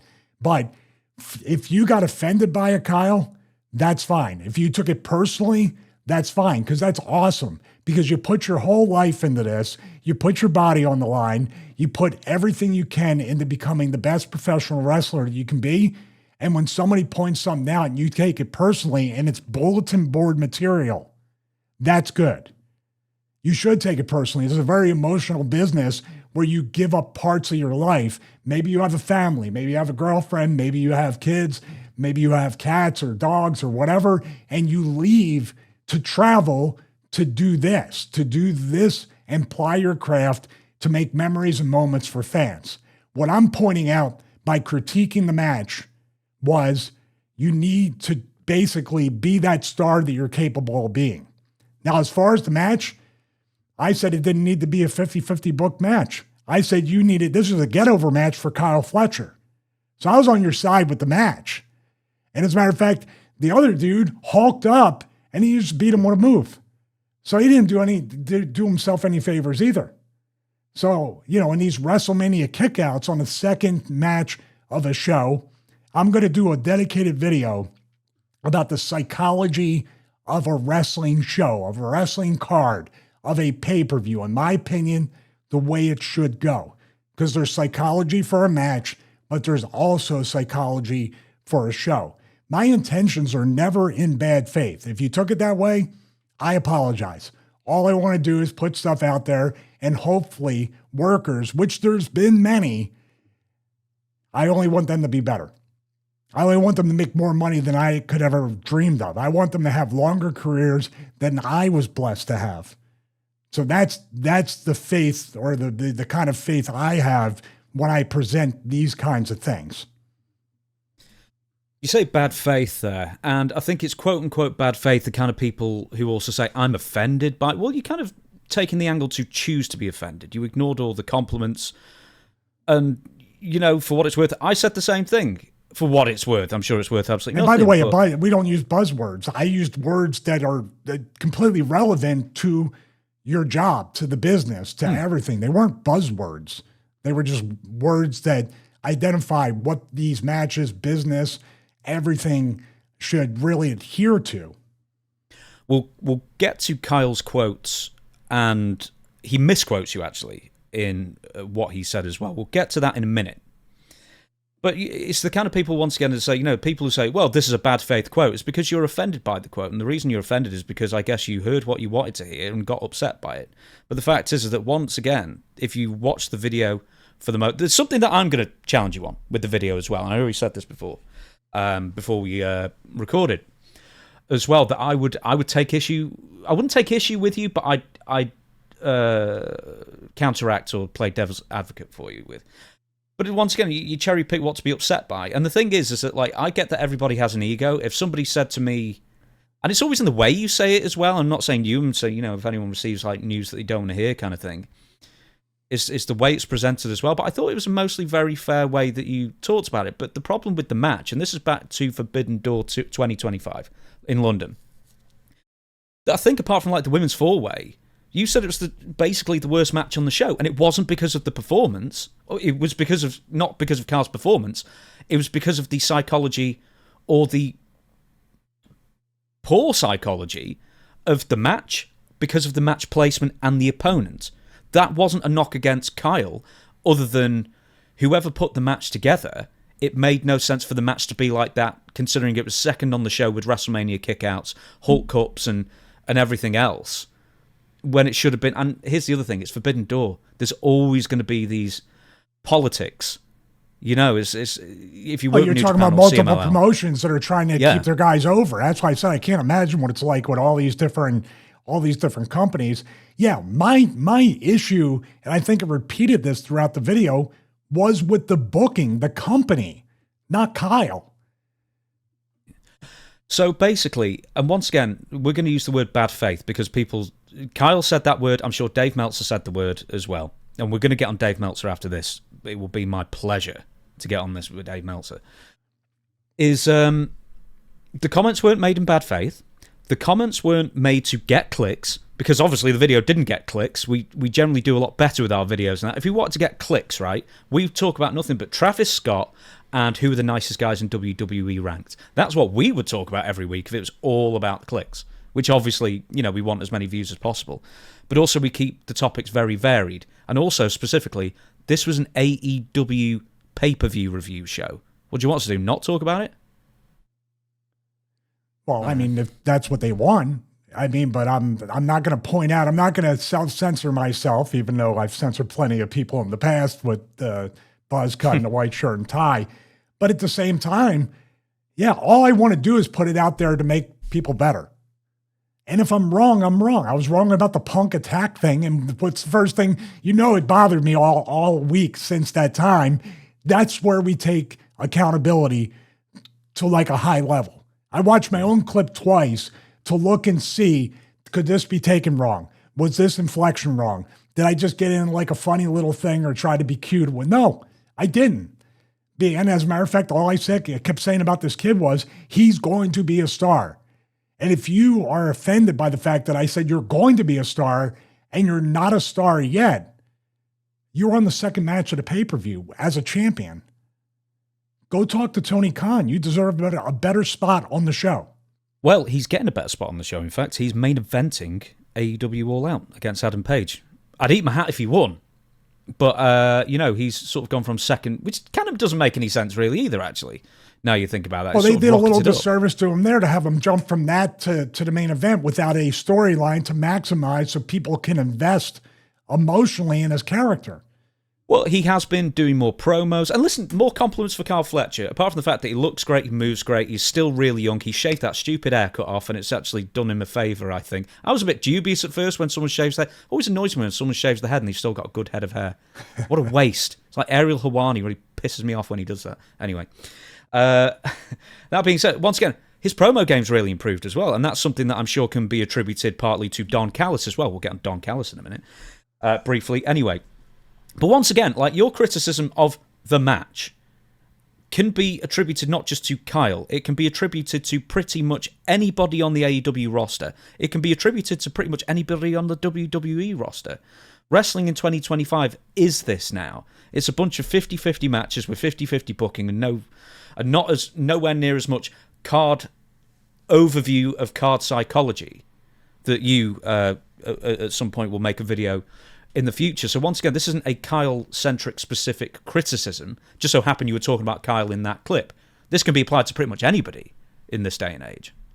Yeah, and that's what I mean. With the other guy that he wrestled with, Takahashi, I can never pronounce his name, I'm so sorry. Takahashi. Hiromu Takahashi. I actually rode with him on the Midwest tour with Ring of Honor many years back, and I actually put he was sleeping, and we put a speech bubble above him with cheeseburger because he thought cheeseburger was like the best gimmick ever. So I just did this little thing in the app. It was nothing bad. I just took a picture of him and then put it and showed it to him. He's like, he's still cheeseburger. Working. Cheeseburger's still in Ring of Honor, I think. He is? Oh, yeah, good for I think him. so. Good for him. I remember that first show at the Garden where he came. That's the thing. Cheeseburger, 150 pounds. People cared about him, liked him. He was entertaining. He had spots. That's the kind of thing where Kyle, with the promos, I think it's great. He's getting better. That's awesome. He's practicing in front of a mirror. He sees who he needs to say it to, what he needs to say, how it would translate if this were real kind of thing. How would I talk about this? Yeah, that's how you get it. And he'll find out too. He keeps improving on the promos. He can literally talk people into the building and go, well, wait a minute. I don't have to kill myself for 20, 30 minutes. They're already like cheering my promos. I didn't even do anything. That's the aha moment that you can have that I want to have for you. Because guess what happens when you can cut your big bumps in half? When you can cut bumps in half in general. Sure, Dave Meltzer will be super unhappy you're not killing yourself, but at the same time, your career could be potentially be doubled or more. Now you're talking people into the building, you're cutting promos, you're entertaining. God forbid you get hurt. Guess what? You can talk into one of these things and still draw money. That's what I want for you. And like I said, if it offended you in any way, whether it's warranted or unwarranted, I'm sorry. I apologize. But please, if you're still mad and offended, use that emotion to show me what an idiot and moron I am and how wrong I am about your future. I'm going to give you a few quotes that you said on the previous video, and this just ties into what you just said. The culture of AEW is the more you do, the more you over you'll get, but that's not true. You've just addressed that, so I'll move on. You also talk about like a difference between Kyle Fletcher and a Will Ospreay, and basically you can use this as a compliment or you could use it... Once again, it's just like who you are as a person, and I'm not talking about Kyle, I'm talking about anybody listening to this. I'm saying who you are as a person or a fan of what you like, you can take it as a compliment or not. Is the only difference really between Kyle Fletcher and Will Ospreay is timing and age. Really, for the most part. I'm going to move on. Here's the contentious bit. The most contentious bit that people once again cherry-picked and decided that, oh, you wouldn't make it in NXT. Which isn't what you said. You've been facetious to a point as well. People obviously missed the point because people want to miss the point. I won't speak for you, but here's what you said. You called Kyle Fletcher a future NXT superstar and that he needs to learn how to work. Now, their quotes. I don't think... Okay, the NXT thing is if he needs to learn how to work, don't bother going to NXT. They'll teach you how to do all the same stuff that everybody else teaches you these days, and that's to do too much and... Going to NXT is going to do nothing, basically. Yep. You know what? And just to interrupt for a second, You're absolutely right. You're absolutely right. I was just trying to get a fresh coat of paint on him because he's being, up until the point now that you told me he's being thrown right into the main event against Adam Page, he was being booked very laterally after the Will Ospreay match. Am I wrong? No, you were absolutely right. So to me, it was like when your career is laterally moving, there's only one place it can usually go. So thankfully, that's not the case with Kyle right now, but it's usually on a downward trend. If you're not going up, if you're going here, you might as well be going down most times. So I was just looking from a worker who worked some territories early in my career and said, you know what, they're not using me in this territory much anymore. Maybe I need to go to this territory. Mm-hmm. So, but you're right. NXT is basically no different than AEW, and that's why when most of these towns get to WWE, they wash out. They don't get over because they weren't taught. And I don't understand NXT's system in the Performance Center. I was there a week, and this is years ago, and I'm like, it's worse now. How do you have Shawn Michaels, Terry Taylor, Robbie Brookside, Norman Smiley? Let's just stay with Shawn Michaels and Terry Taylor. Those are the finishing guys before you go to the main roster. How in the world can you not be at least a worker with a brain that has psychology learning from those two guys on the way out? So, okay, that's what I mean. We're independent of all this. And I'm willing to admit, when I said that, I was thinking as a worker going, well, where'd I go? And there with NXT, politically, by the way, if Kyle went straight to the main roster, here come the knives. If you go to NXT, you're kind of politically getting yourself aligned, whether through kissing ass, doing whatever, to be Sean's favorite, to be Matt Bloom's favorite, anything, so you can get favorable reports to go up there. So it wasn't a talent or an ability thing, but talent ability doesn't mean anything. It's who you know and who likes you, especially in WWE. And I have to think that AEW is not immune to that as well. But James, that's the point you're challenging me on. I defer to that. I give that up and say you and Kyle, whoever said it, are absolutely right. I think that was the bit that was picked up the most, but once again, people took it wrong or wanted to take it wrong. I didn't say he didn't know how to work. No, the quote was he needs to learn how to work. But the thing is like, I don't think you mean in the physical sense. I think you mean, once again, you were referring to the Forbidden Door match and how that match did nothing for him when it's a pay-per-view match because, once again, WrestleMania kickouts and hulking up and all that kind of thing. Well, I would assume Kyle's I don't know the guy, but I would assume he is trying to be generous in that match. We all try to help somebody out, or like you want to be generous, or maybe because you have so many companies and promotions keeping their talent over, that the booker or promoter there told Tony Khan this needs to happen here, and Kyle was not even a part of it. That could be a very real case. But if Kyle did opt to make it a 50-50 match and be generous to his opponent, that's great. But I'll tell you on the other side of it, I told you before with Shelton Benjamin, do this move to me. I'll be like, no, you're too big.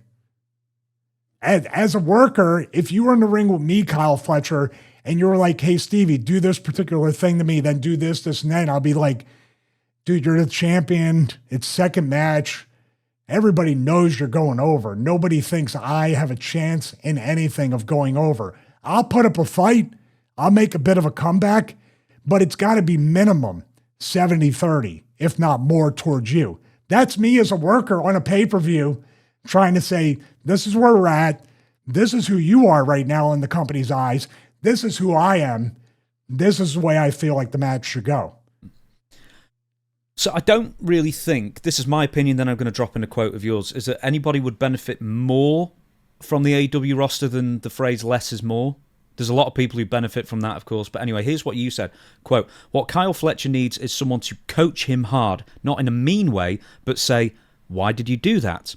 Then wait for an answer. Usually, you know what you're going to get. I don't know, or it was cool. And there you go. I'm not saying Kyle would give that answer, but majority of wrestlers would give that answer or a non-answer. And, there are people there that know. One of my favorite people in the world, and what should be one of the favorite agents for anybody out there, if it's not, is Jerry Lynn. I wrote Jerry Lynn's name on this format. I mean, you've got that dude right, because he's the same. I think I asked him when I interviewed, it's like, he knows what it's like to go too fast on the indies and people tell him to slow down. And it took him years to realise, man, they were right. To a point. Everybody, including myself, thinks they know everything. I did the same thing when the agents told me something, or other people. It's like, oh, you're just trying to get me to slow down because you can't go anymore, because you're old, because you don't get it, because it's a tale as old as wrestling time. Every era thinks that the last era didn't know anything. Then they finally, like Terry Taylor famously said, I was like, I'm just having trouble getting this. I'm having trouble. Like, what he goes, this is early. This is like ECW times. And he's like, when you learn how to work, when you learn how to truly work, unfortunately, when you get hurt. Because you're forced. You're forced to slow down, and you're forced to kind of protect the body part. You learn how to defend yourself in a way that's kind of like in a work sense, but you can do things, and you're thinking more about the injury and how can I can't do that. So you do the process of elimination, whether you like it or not. And then you go, well, wait a minute. I'm not hurt. I'm not sore. That was easy. And the people went banana, as Pat Patterson went. The people reacted more to that than anything. And it's another kind of like epiphany that unfortunately everybody needs to suffer through in order to learn the lesson. And I hope Kyle never gets hurt. This is Kyle Fletcher's response. Quote, I went and watched the full thing, talking about the video from last week. Everything that he said, look, I'm open to any and all critiques. That is fine. I mean, apparently not, but there you go. He has an opinion on who I am as a wrestler, and that's fine. It just doesn't feel like it's in good faith, if that makes sense. I think a lot of those guys, they kind of look for the buzzwords and the things that are going to get clicks or whatever. Right, let me just address this as the YouTuber here. We would not make Kyle Fletcher videos every day if we want to be millionaires here. We would make it on 100 different topics, quite frankly, as evidenced by the views on the original video. So it's not a click-getting thing. It just so happens to be, a critique of a video that you didn't agree with. Well, I want to stop you right there. He has an opinion on who I am as a wrestler. I said you're going to be a star. Yeah. So... And all the tools, I think. Weren't you far more complimentary, but then therefore... I mean, it's human nature. It's human nature that people don't want to take criticism, which is human nature. Very few people can, I understand. And two, to search for the negative in a sea of positives. We all do it. Yeah, like I said, we were 90% or more positive and high on Kyle Fletcher in that clip. The next quote, he spoke a lot about the culture, is it AEW? So whoever did the transcript's a clown here. I don't think he knows anything about the culture at AEW. He said there is nobody there for me to learn from. I think that's absolute frickin' horseshit. You know what I mean? I'm learning from people every single day that I'm there. There's so many great minds. Which is funny because I actually did an interview with Jerry Lynn. It's on WSI. It's my second to last ever interview on there. And he's constantly frustrated with the people who are not asking him his opinions and using that, that galaxy brain he's got for wrestling. And he's probably the best agent there. Now, I don't know if Kyle doesn't ask him his opinion or does or whatever. Are you saying they do not ask him? Jerry said that he's frustrated that people don't listen to his opinions. You'd have to watch the interview. It was in other words, they're not asking him for advice, as somebody in that company said, I don't need advice. Yeah, okay, let's break this down. I say, there's nobody there for me to learn from. That's not what he said. That's not what I said at all. There's a lot of people they can learn from Don, or even Tony Schiavone, or Jim Ross, or once again, Jerry Lynn, or Billy Gunn, or, other old heads hanging about there. There'd be some great advice there. The difference is, like, what advice are you taking? Whose advice are you asking for? Nobody said that. I did mention some of the previous agents like Arn Malenko and stuff like that, but also Jerry Lynn is there, and I was aware of that. It's a hard thing to do. I mean, you have a certain style, and Jerry Lynn would be perfect for an AEW style with psychology because, like you just said, Jerry Lynn was doing those cruiserweight type things, and then he matured into the worker that he was towards the end of his career. Still doing all that stuff, but filling it in with character, personality, and him and Rob had a great series of matches. But I wish even they threw a storyline in there to grab onto a little bit more of a personal issue on top of just like the amazing athleticism they showed in the matches. That's pretty much it. But hey, at least Kyle Fletcher watched the full video, which is a lot more than a lot of morons commenting on the previous video did, which they either got, the cherry pick quote, which, once again drives me nuts. And I'm not going to get anybody in trouble by naming names, but I have a little bit of the idea about the culture in AEW. Yes, I know you do, as well. And people who watch this know you do as well. And but yeah, once again, it was a lot of the usual suspects with the websites and the so-called journalists and stuff like that, sort of propagating this, and the pro AEW fans, and the pro AEW fans are obsessed with AEW and they can't take any criticism of it, that kind of thing. And this is the kind of thing where I'd like, God, I can't even be bothered addressing it because it's just so exhausting. Could I address something? You're shouting to a brick wall here. Yeah, could I address something that I know probably I didn't even read that far into the notes, but I'm pretty sure everybody who has this opinion, based on my viewpoint and opinion, which is based on experience, by the way, and making the mistakes as a young wrestler, trying to not have the next generation repeat the stupid mistakes I made and made even more money. I got to keep repeating that. I know the point of contention that they're all going to say. By the way, what I do is I look at logically, I look in my eyes, I use my experience to critique. What they do is diagnose me as a fake wrestler losing fake matches. Therefore, I don't know anything. I never won the world title. I never main evented WrestleMania. Therefore, I know nothing. This was the old, by the way, Triple H, famous line to push down a talent, including myself, and I heard it firsthand. He can't draw. He can't draw. Why not? Just can't draw. Can't draw. This is during the Right to Censor days, by the way, where he was also a heel, and that was my death knell. You can't be a heel at the same time as Triple H. So that's the point of contention. This guy, for lack of a better term, and I'm sure they've used it, he's a jobber. He was always a jobber. What does he know? We want somebody who's actually gone over. Well, I'm going to tell you right now, look at the NFL. If any of you even know what the NFL is, it's pro football. Are you going to criticize Bill Belichick, probably maybe the greatest coach in NFL history, because he never played quarterback, because he never scored a touchdown, because he never won a Super Bowl as a player? Might not be the greatest analogy, but you can marginalize anybody for anything. And if you're going to marginalize me for that, it doesn't get to me. I've been called a lot worse. I've been called that name forever. And these are the same people, when I was main eventing in Right to Censor and I was main eventing as part of the BWO, thought I was the greatest thing ever. I was actually a worse worker back then. So if you want to know that, I didn't have any clue what I was doing in the ECW. I'll say what I told you probably on the Patreon pre-show, the Stevie Richards Patreon for people who don't do it. Does that make sense, by the way? Oh, absolutely. Don Callis. If we're going to marginalize and reduce people to their fake pushes on wrestling, here's what Don Callis was for the first 25 years. An indie wrestler who was a failed WWF manager for about 8 minutes and then had a non-wrestler feud with Eric Watts and TNA that was watched by 8,000 people a week. And then he was a Nepo hire back to Impact and then into New Japan and then whatever. That's, if we're going to reduce people like that, it's easy. And guess what? It's fun as well. But yeah, so why should we believe anything about Don Callis? You had a shit career, buddy. So there you go.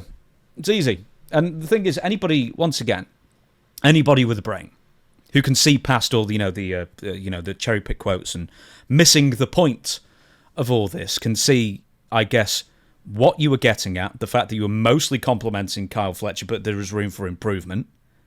Anybody who could actually see that and watch the video, unless you're, have got stake in being offended by the negative portions, I guess, which apparently is a lot of people.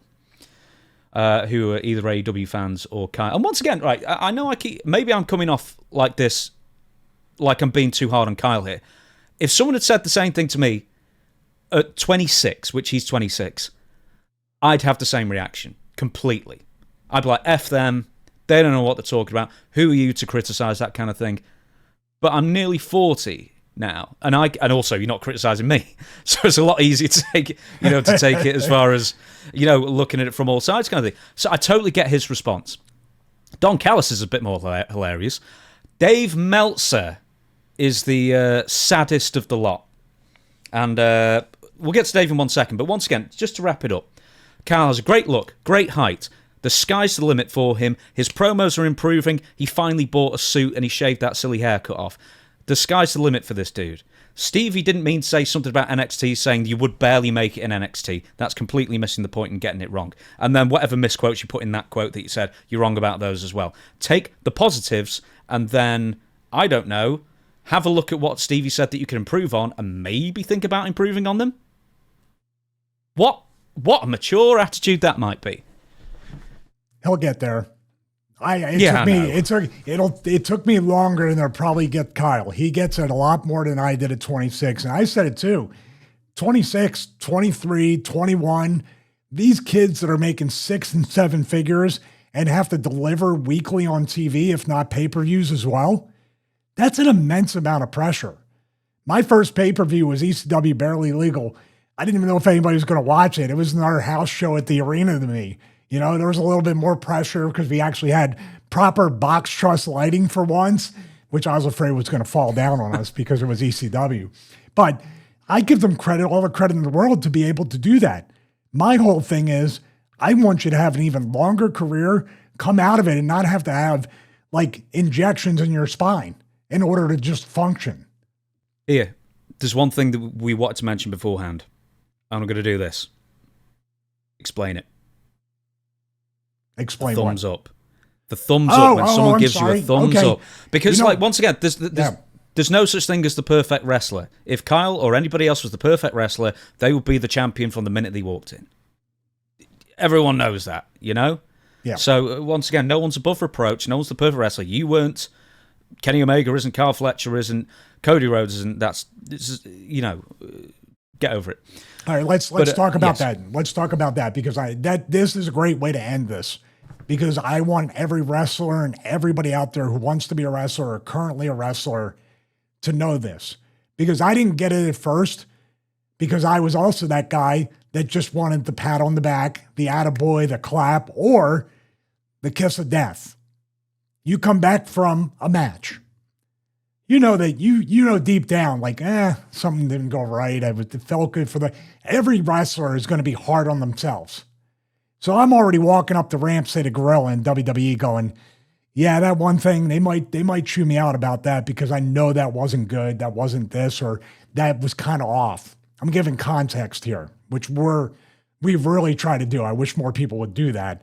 So walk up the ramp, go through the curtain, look to the agent, look to Vince or anybody else in there. The agent and Vince are the main ones. Hey guys, what did you think? That's the worst thing ever. That's get out of here. We don't care. We don't want you to get better. There's nothing there. The times I've been grabbed and they were like, you had a good match, but what the F was this? I was like, and then first of all, I'd be like so shocked. I'd be like, what are you talking about? Trying to, as a young guy, trying to diffuse it. Like, I'm play dumb. I'll play dumb. I don't know what you're talking about. Dude, you're better than that. What are you doing out there? You made a mistake. You went back to, I mean, it could be this, splitting hairs. And that's what they would say. You're better than that. That's beneath you. You don't have to go to that, like even the Mexican uppercut or something, trying to, get the fans mad. You're a better worker than that. You don't have to do that. That's when I know that somebody, and the minute I get that kind of feedback, guess who I'm going to ask for as an agent? Guess who I'm going to go to first, whether they're my agent or not? Guess who I'm going to ask to watch the match? Not even my agent, that dude or that girl or whoever, because you're going to tell me straight up, or you're going to be so hyper, how should I say, make me so hyper accountable for every single little thing that I do or move or look, pacing, everything. This sucks. That doesn't help anybody. And that's what I feel like the business in the world, everybody just wants the thumbs up and know they're doing everything perfectly. Thank you for bringing it up. I forgot. Yeah, I thought it was the best way to wrap it up. Okay, we're going to talk about Dave Meltzer now, which is one of either my most loved or hated topics to talk about. So a lot of people truly, once again, totally missed the point with the Kyle Fletcher video, which once again was mostly positive. It was just the match itself was laid out wrong for where it was. Anyway, and with the wrong opponent. He missed the point of the original video willfully missed the point, saying, Stevie says, Kyle needs to go to NXT to learn how to work angle. Okay, anyway, I have to beat this out, Chris, but anyway, old stuttering f***wit Dave Meltzer, of course, missed the overarching message and had something to say, of course, because if anybody says anything that he perceives as an attack on AEW, it's like you're attacking his kids. It's like you're attacking him personally. So he actively misses the point, gets on his high horse that he's never climbed down from, and in his infinite non-wisdom, patronizes you and his listeners by clown-splaining why Kyle Fletcher is absolutely wonderful and beyond reproach and why you suck.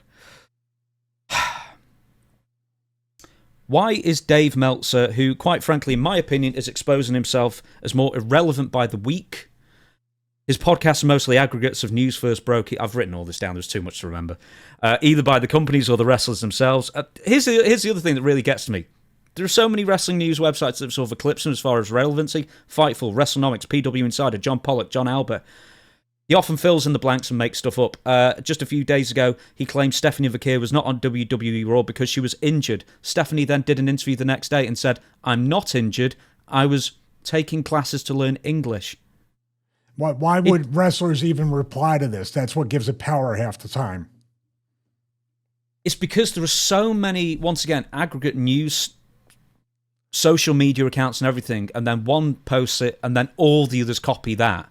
And then it ends up everywhere that you feel that everybody's talking about it, which really they're not, because social media in and of itself is, a small fraction. The people who live on social media are a small fraction of reality, and that everyone wants to just like and share, guest echo chamber and the same things or whatever. But anyway, I was going to say before you continue, I just want to interject this because I feel like I think what Dave is, he's just too tense. He's too bound up. He needs a Mike scissor arm. That would probably solve a lot of issues. Holding the mic. Still holding it. This is the technical thing. Still holding a microphone in 2020. That's anyway. The only thing that drives me nuts about him. It's his internet connection that drives me nuts. Why can't he get one? It's 2025. San Jose must have fiber internet these days. And he's still doing it off a cup and string. AEW doesn't sell it. Well, yeah, that might be it. How much more do you want me to just bury Dave? I'm just sitting back enjoying the show like George Hooray! Carlin. Go ahead. The Observer radio shows are just about unlistenable. I used to listen, and then I used to hate listen, and now I can't even hate listen because they annoy me so bad, because it's one giant mess of incredibly low audio quality on his end because he can't find reliable internet. He has the microphone he waves around. He's got a phone that he doesn't put on silent, so it dings through all the time.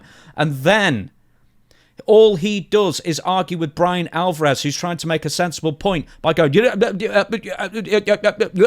like, how can somebody who has done, I guess, radio since, I don't know, the 90s, cannot get through a single sentence without saying, or stuttering or saying, or talking over somebody? 30 years experience, man. I can continue if you wish. See, now you're trying to push my buttons because first he calls it a show. That I get offended by all the wrong stuff that has nothing to do with wrestling. But yeah, I mean, I've noticed, like in certain clips that we've watched, that it seems very contentious to the point where I'm like, is Brian going to stick around for much longer? Because it just seems two different pages right there. I hope he doesn't. I'd love for them to split. Anyway, as for the actual words, and I've got a good old list of about the last year or so of some of the more boneheaded, easily provably wrong things that Dave Meltzer claimed was fact. But once again, a lot of it's conjecture that he's saying, a lot of it's rambling. Then there's AEW's wonderful and everything. But if you ever listen to a Wrestling Observer radio, from Meltzer's end, unless it's like historical, where he's giving like a eulogy to a wrestler who's died recently or something like that, it's just filler. There's no substance to it, or very little substance to what he's saying. And I'm wondering, just because there's now so many people who does what he did, and that's also cover wrestling, that a lot of people are now bypassing Dave to go to Sean Ross Sapp or Brandon Thurston or Mike Johnson or any number of other people, or whoever the guy, I can't remember, the guy that CM Punk likes as a journalist, I can't remember, Nick Housen maybe? I think so. Or maybe it's even more than that. Maybe it's the fact that the actual wrestlers seemingly are having success in the shows, the podcast, the YouTube channel things, and siphoning some stuff, or people, like you said, are passing by and saying, this seems a little bit more interesting, the video, the audio, everything there. It could be like literally just trying to be very territorial and protecting his spot. A very wrestling thing to do. Apart from AEW's wonderful, they are beyond reproach, etc. You got to quote the Mike Johnson thing, though. You told me that yesterday. I couldn't find the article. But it's very relevant if you can just paraphrase what Mike had said, because they had a falling out as well, I believe, right? Yeah, there were two things. One of the things is that Dave claimed that Mike Johnson was turned away from a WWE post-show press conference, and then Mike was like, no, I wasn't. You just made that. Someone just told you that, and then you just reported it. That's not true. Then Mike gave the true story. I don't know what the true story is. But Mike said in an article some point last year, I think, basically said, this is the last I'm going to speak on Meltzer because I'm just done with him. And he said, he said he's abandoned any journalistic integrity and whatever other accusations he leveled against Dave. But then he said the reason why he is so, or the reason he felt why Dave is so virulent in his support of AEW is because he's always believed in his heart of hearts that if you presented pro wrestling in the United States more like New Japan or more like PWG, or basically indies on the big screen kind of thing, that it would be a massive success. And AEW has been, I'd say, a moderate success. It's not been a huge success, but it's not been a failure. I mean, now they're eventually going to start making money because they got an unbelievable television deal. But every other year, they lost money as well. But Mike Johnson's contention is that Dave Meltzer's own ego and opinion on pro wrestling and what it should be and what should be popular is tied up in AEW's success. That's his opinion. What do you think of that critique? Well, it makes a little bit more sense and a little bit more, I guess, measured than just saying he's getting paid by AEW. That's been the guess for years, that he's on the payroll. No, I don't think he is. I think that makes it even more sad that he isn't. Well, here's the thing. Well, yeah, if you're you might as well get paid. Here's the thing, though. How are you a wrestling journalist then? Does that word not mean objective? Because it sure as heck is not objective at all. And you're going to talk about some WWE stuff that we're critical of both.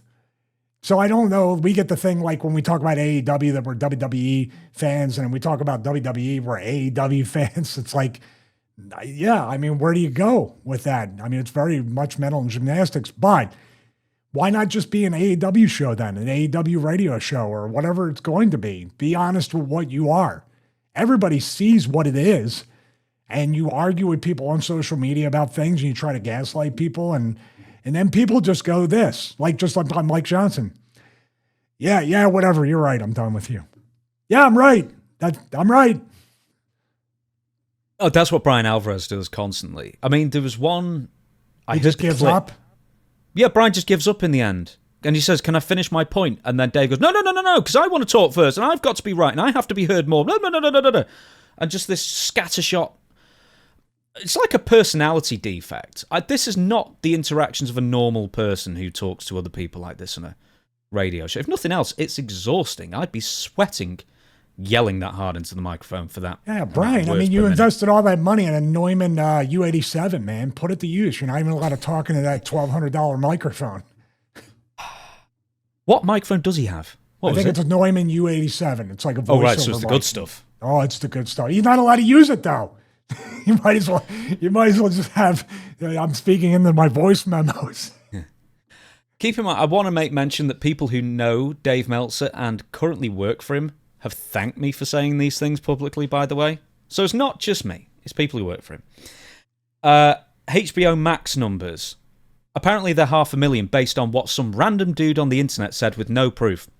And now he sort of clings to that constantly. Oh, well, there's a 500,000 on Max. And then he'll message to say, well, no one knows the numbers. But then he postulates constantly that, well, if there is 500,000 viewers on Max, plus the television viewership of 600,000 domestic or whatever, and Raw, if they did the numbers that I claim they did on Netflix, which is they probably about somewhere between 0 and 180,000 people watching live in the US or whatever ridiculous calculation is, that means Dynamite's more popular.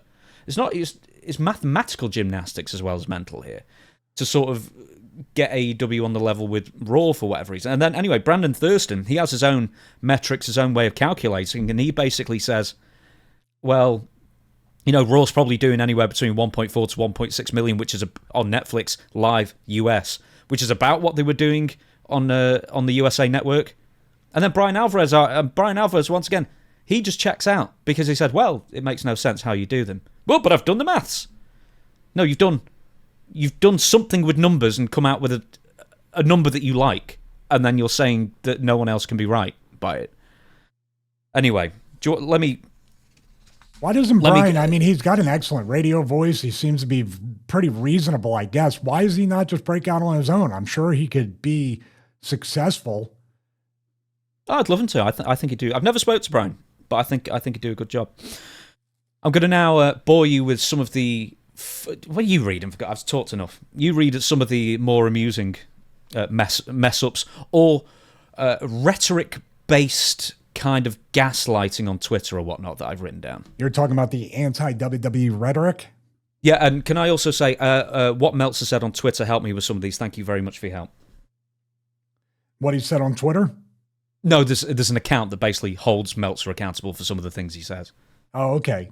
So there's an anti-WWE rhetoric and weird language he uses to make it sound like WWE are failing horribly and AEW is doing wonderfully. You're talking about the July 2025 Saturday night's main event aggressively drew, you put quotes in there, its worst rating in the new run, when actually it was just 69,000 viewers lower than in January 2025 episode. Here's another one. ESPN removed all their AEW content from the news site after WWE signed and complained about terrible journalistic ethics. Oh, the irony you put in the notes. Except they didn't. ESPN stopped AEW coverage back in April because it wasn't doing good numbers. Also, Dave Meltzer recently ranted on journalism and how Fox News, under oath, admitted they lied to their audience so they could present them the story they knew the audience wanted to hear. Then Meltzer, who once claimed if he wasn't writing about wrestling, he would be one of the top 10 sports journalists, look out, Skip Bayless, sports journalists in the United States, and then says with a straight face, quote, It's journalism about picking Sides, I'm sorry, I put an N in. what is it? What did you write? About picking sides. Sins. Picking sins. It's journalism about picking sides and trying to cultivate an audience that only wants to hear one side. And if they don't want to hear your side, they're, not your audience. It's not about both sides. ESPN today eliminated all AEW shows from their sports website, and you said, which they didn't. After WWE bought controlling interest in AAA, Dave described, how do you pronounce his name? Vikingo. El Hijo del Vikingo.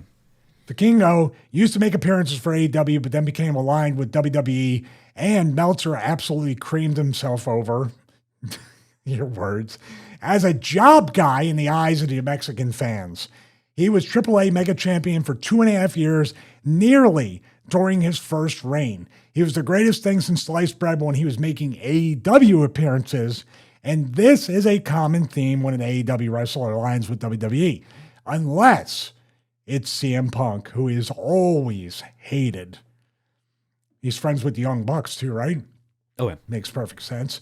All right, here's another example. Sticking up for Tony Khan when Tony lied about AEW Dynamite views being up from Q2 2024 when they were actually down. And somehow Dave used that as an insult to people who pointed out Tony lied about it. The Twitter meltdowns are particularly pathetic because not only does he argue constantly on Twitter against people, he doesn't reply, he quotes tweets, so you have no idea whether he's actually replied or not without checking his page. He wants a one-way argument with no rebuttal. Then if he can galaxy brain, I love that term, his way into winning said argument, in his own opinion, he just blocks you. I'll let you take over the WWE ID system. Dude, only one of us has a vocal cord implant. I think I did pretty well. Oh, you did very well. Thank you. I should be a voiceover actor. Hey guys, we don't know what to do. I can voice over Johnny's testimony for the court sketches. Oh, yeah, that'd be great. Just like the still chalk drawing. The WWE ID system, Dave Meltzer claimed, WWE pay for ID recruits flights, which they don't, and also gave Sapolsky scripts their matches, which he doesn't. There's the Alexa Bliss thing where he claimed Alexa and WWE were very, very far apart on contract terms, and there was talk of a deal not being reached. Bliss then returned to WWE like a day later at the Royal Rumble. Plans changed, brother. Meltzer reported Nielsen did away with the fashion. Do you think the WWE just trolls him for fun sometimes? So. Hey, if nothing else, I think probably, yeah. Meltzer reported Nielsen did away with the vast national ratings, which they didn't. Jack Perry, who is still currently MIA, wrote an apology letter to Tony Khan, so did Meltzer claim, when he didn't. Backlash would be in the Tokyo Dome, which it wasn't, because obviously it was a fake parody Twitter account that posted that. And once again, I checked my sources. Well, apparently there was one Dave Meltzer parody account that he thought was really a Dave Meltzer true account. No, it was a wrestling news parody. No, you know account, what I mean. That would be even funnier. After the Wild Simone was dead, when he wasn't, he died about a year after. I'm sure the family were not amused and were really, really upset with him over that. Apparently, Meltzer then deleted the tweet and apologized. Then deleted the apology tweet, supposedly. Dave, this is a quote. I don't know where this quote's from. Dave, you're not only comic. Oh, this is from Eric Bischoff, who really hates hates Meltzer. Dave, you are not only comically ignorant when it comes to the wrestling business, your sloppiness, lack of integrity when it comes to your cosplay reporting makes Pond Scum look good. And then one more. How can we forget this was last year as well, the message board fan fiction post on a Fightful Discord that some randomer just made up for a WBD internal memo describing made-up numbers that were beneficial to AEW. Meltzer saw all he needed to see and then started referring to the numbers as real. Quote, I saw an internal memo from WBD on the total value of AEW programming. It was two numbers, percentages, TNT carriage rates, 2.5%, blah, blah, blah, True TV's carriage rates, etc., said Meltzer ahead of AEW's expected announcement of a new television rights deal. None of that happened. A fan made it up. That's his sourcing. Can I interject something? I'm going to tell you something I've never told you since we started this show. You are Dave Meltzer. Yes, I am. I am Dave Meltzer. I am Dave Meltzer. Where am I going? Where's the microphone? Mike Scissoron. They sell them on Amazon. So, when we have a story and you send an article or we get the notes sometimes the day before, or you're talking about, we want to talk about this. If it's a WWE thing, I call the office and ask for comment and ask if it's true. Now, they never tell me anything, or they just don't answer the phone half the time.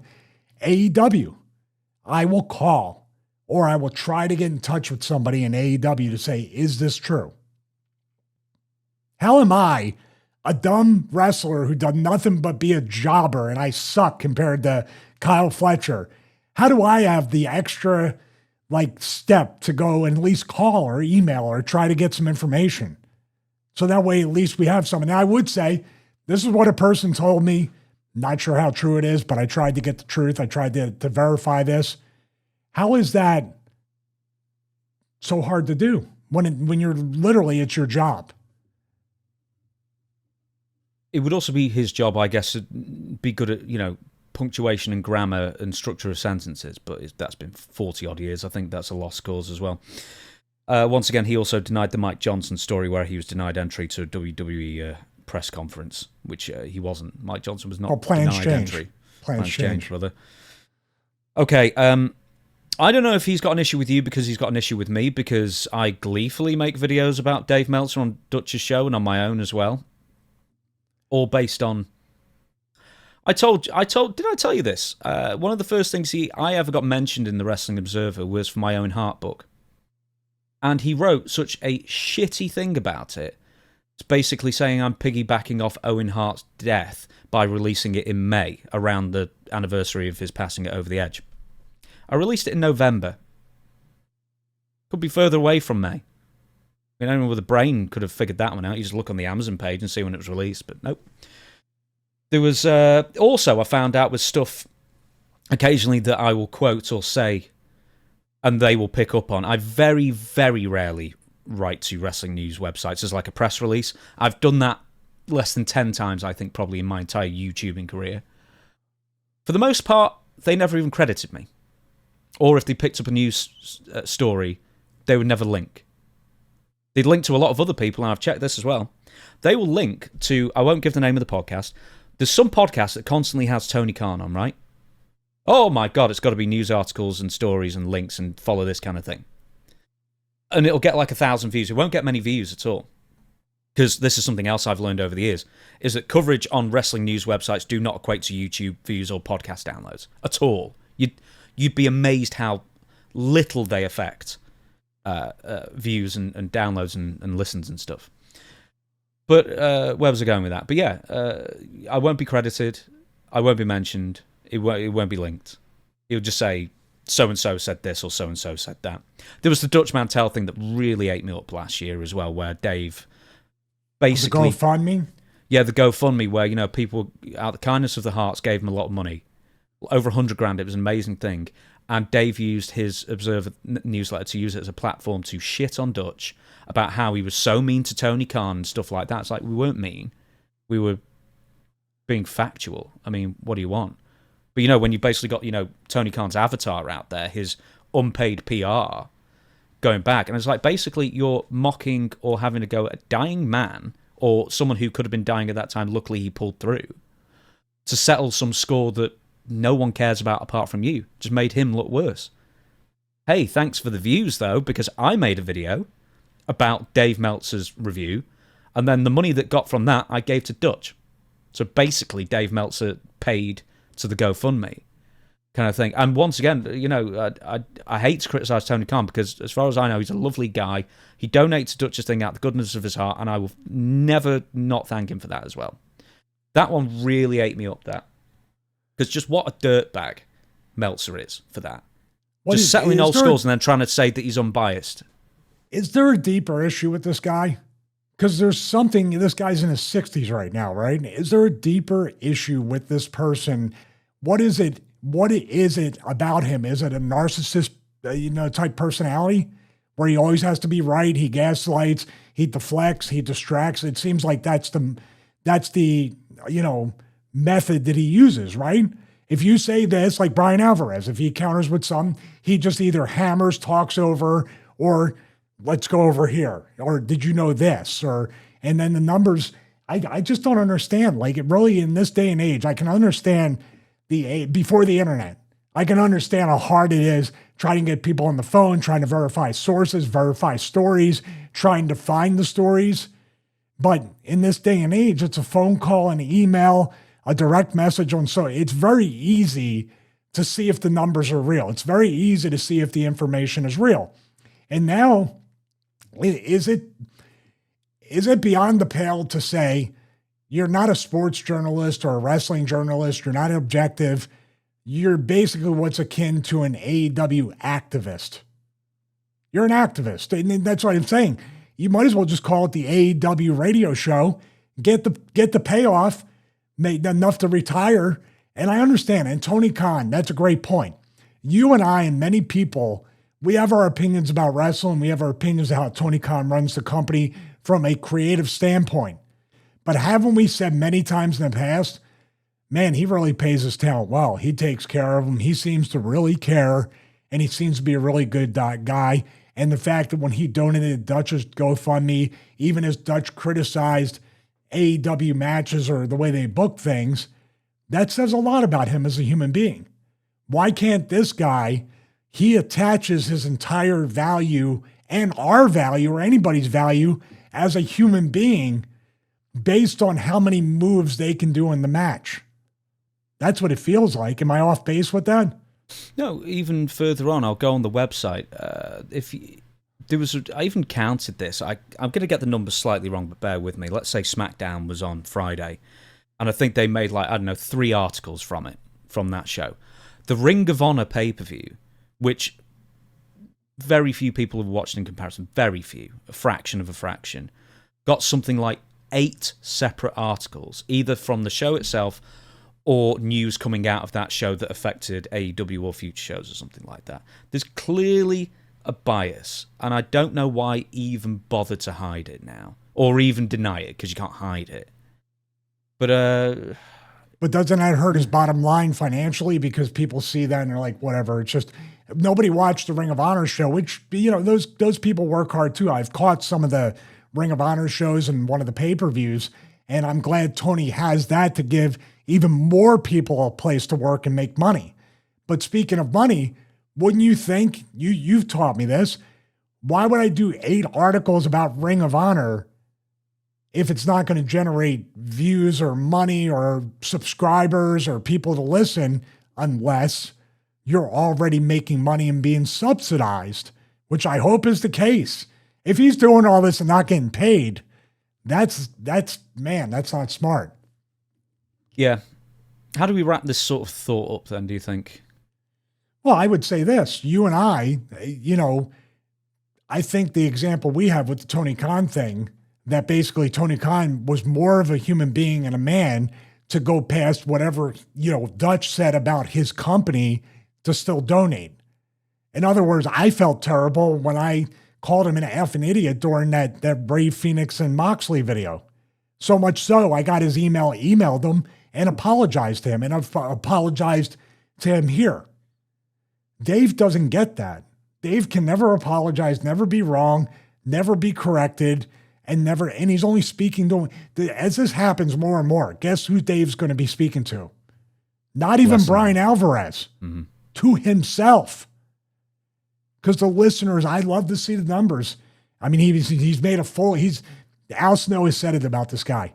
He's the greatest worker ever in the business. He managed to make 6 figures or maybe more throughout decades without ever having to be stupid enough to take a bump like I have or Al or anybody else. I give him credit for that, but it becomes to a point where, or it gets to a point where it's like, dude, you're hurting yourself, nobody else, with everything that you do. Yeah, I figure it's going to be an ever-shrinking pocket of echo chamber. And I'm sure he's going to answer with, you're a jobber. What do you know? There. But that's my what feedback. Bugs me the most. There's my feedback. That's what bugs me the most, is that people would take some people out there would take Dave Meltzer's opinion more than yours. And that's fine. That's their choice. Bad choice. Right then, we're going to have 2 more segments, then we're going to thank everybody for joining us, and we'll be back again next Friday. But before we get to the What Went Wrong segment featuring Tiffany Stratton, this happened a few weeks ago, and we talked about Mercedes Mone a little bit. I don't know if it was a couple of weeks ago, or maybe it might have been on that fabled Forbidden Door review show, in fact. But I gave you more stuff, and also there's a Jim Cornette quote out there that I want your opinion as to whether it's too harsh, in your opinion, or you think it's mostly on the Mone. I just thought about that. Mercedes Mone. Now, I gave you some matches. I gave you some videos of her hitting or not quite hitting the Mone Maker as the finisher as well. I want to talk to you about what you think of her as a worker. I know you've said that she was better from WWE. Let me give you the Jim Cornette quote first. "She's a rotten actress. She's physically unimpressive. She's blah to me in the ring because she misses as much as she hits, or she's trying to hold her wig on top. And but she loves what she's doing, we can't deny that. She's just not really very good at any of the parts of it. And did I mention those rotten promos? But she's got dedication." Yeah, she's committing to the bit, as Ben Hameen would say. But yeah, she seems, I said before, she's regressed since she left WWE and went to AEW. And that's a fact.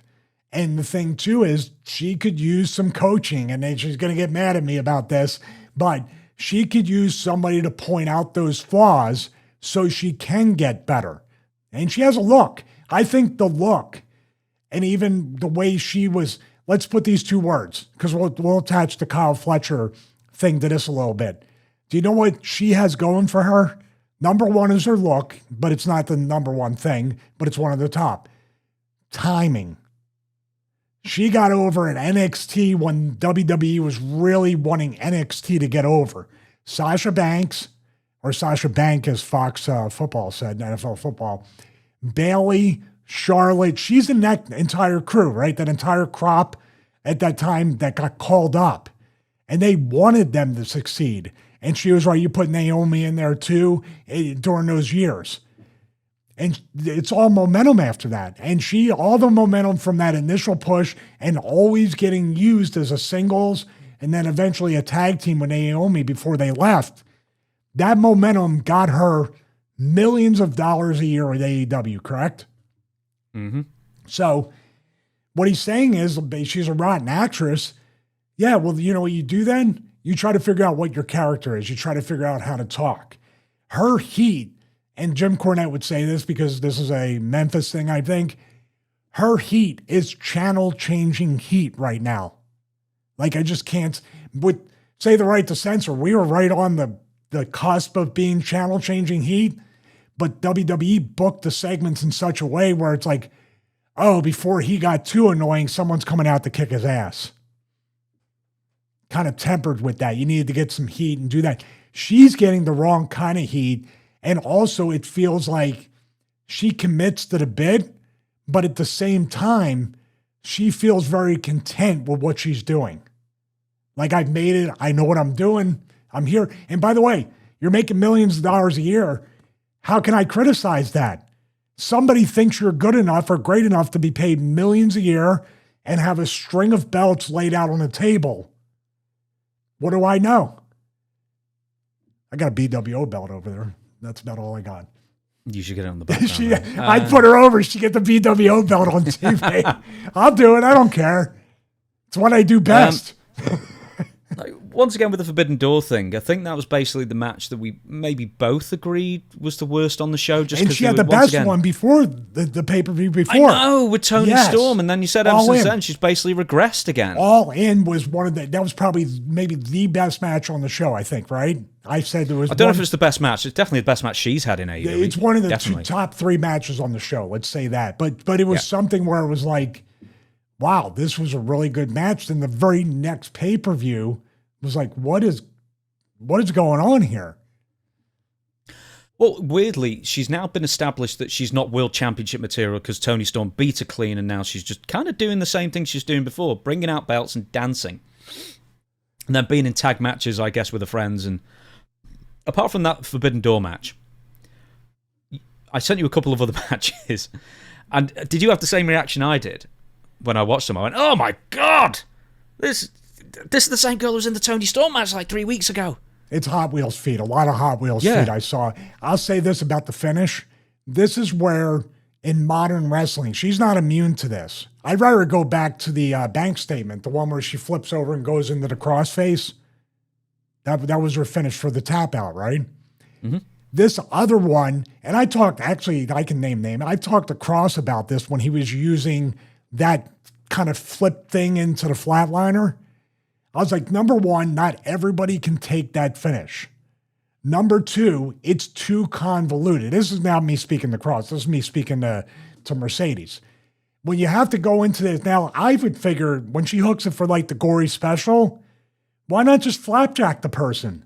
It's easy, an easy bump. It's, for two light girls to hit at the same time, it will have good impact. But this whole thing up here, and then flipping them over into, it never is consistently done, as you show with these clips. They never take consistent bumps. One of the girls took my bump off the DDT, where she threw the knee in front of her, so she didn't hit her face on the mat. See, this is an ultimate cooperative finish, where the person taking it almost has to do it better than the person giving it, and you're not going to get that consistency. So right there, she's not at a point of process of elimination. She's at the point of trying to add moves that don't really speak to how she's still a good worker, but she needs to be a great worker for the money and the opportunity and the time she's taken up. You said the problem with that finish, and you named two, but one thing is that she's very small. There's not many people. Well, I said you can't do it. You can't. You go from can't do it to everybody to can't do it to hardly anybody. How's that?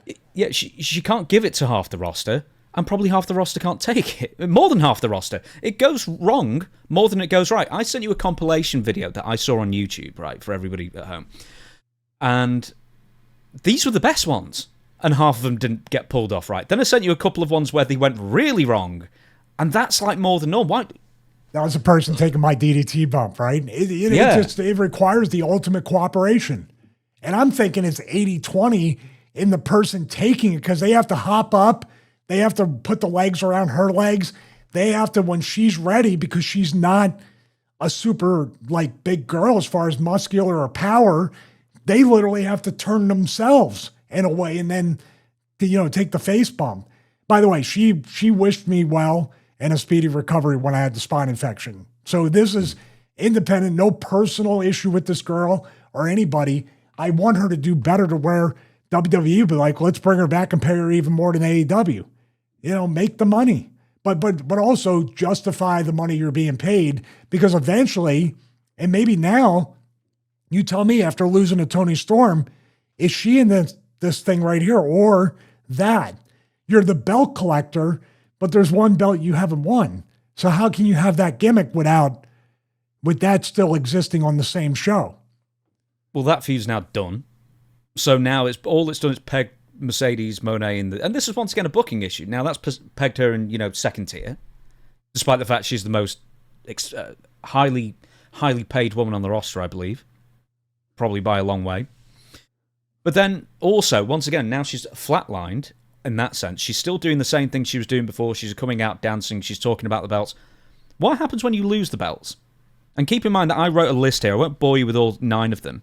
One of them's a trophy, and they've included that. Only 2 of the belts matter, the AEW TBS Championship and the CMLL World Women's Championship.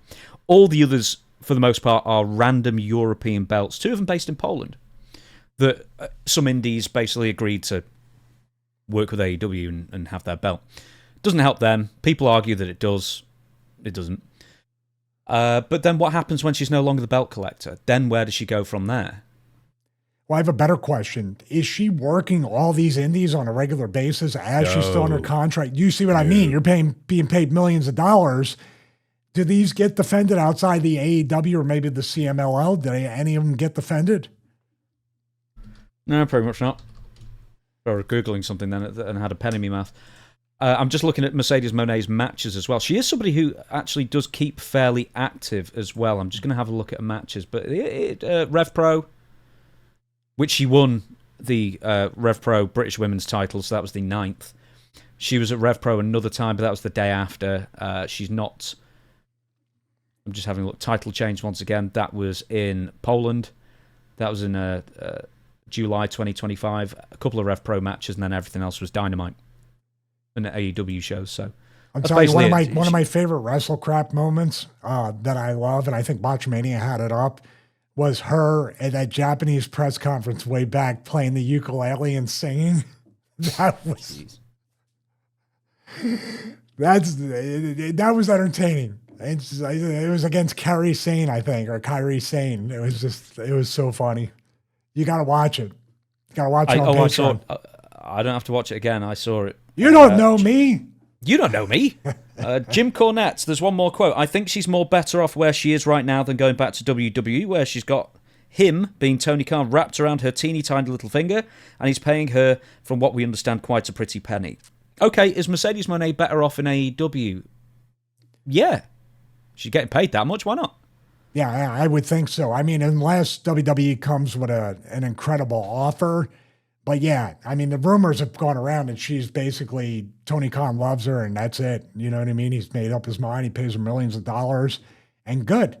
She's now, the part of being a worker, Cornette can criticize her about the work, the promos, the matches. We can talk about the finish being very inconsistent.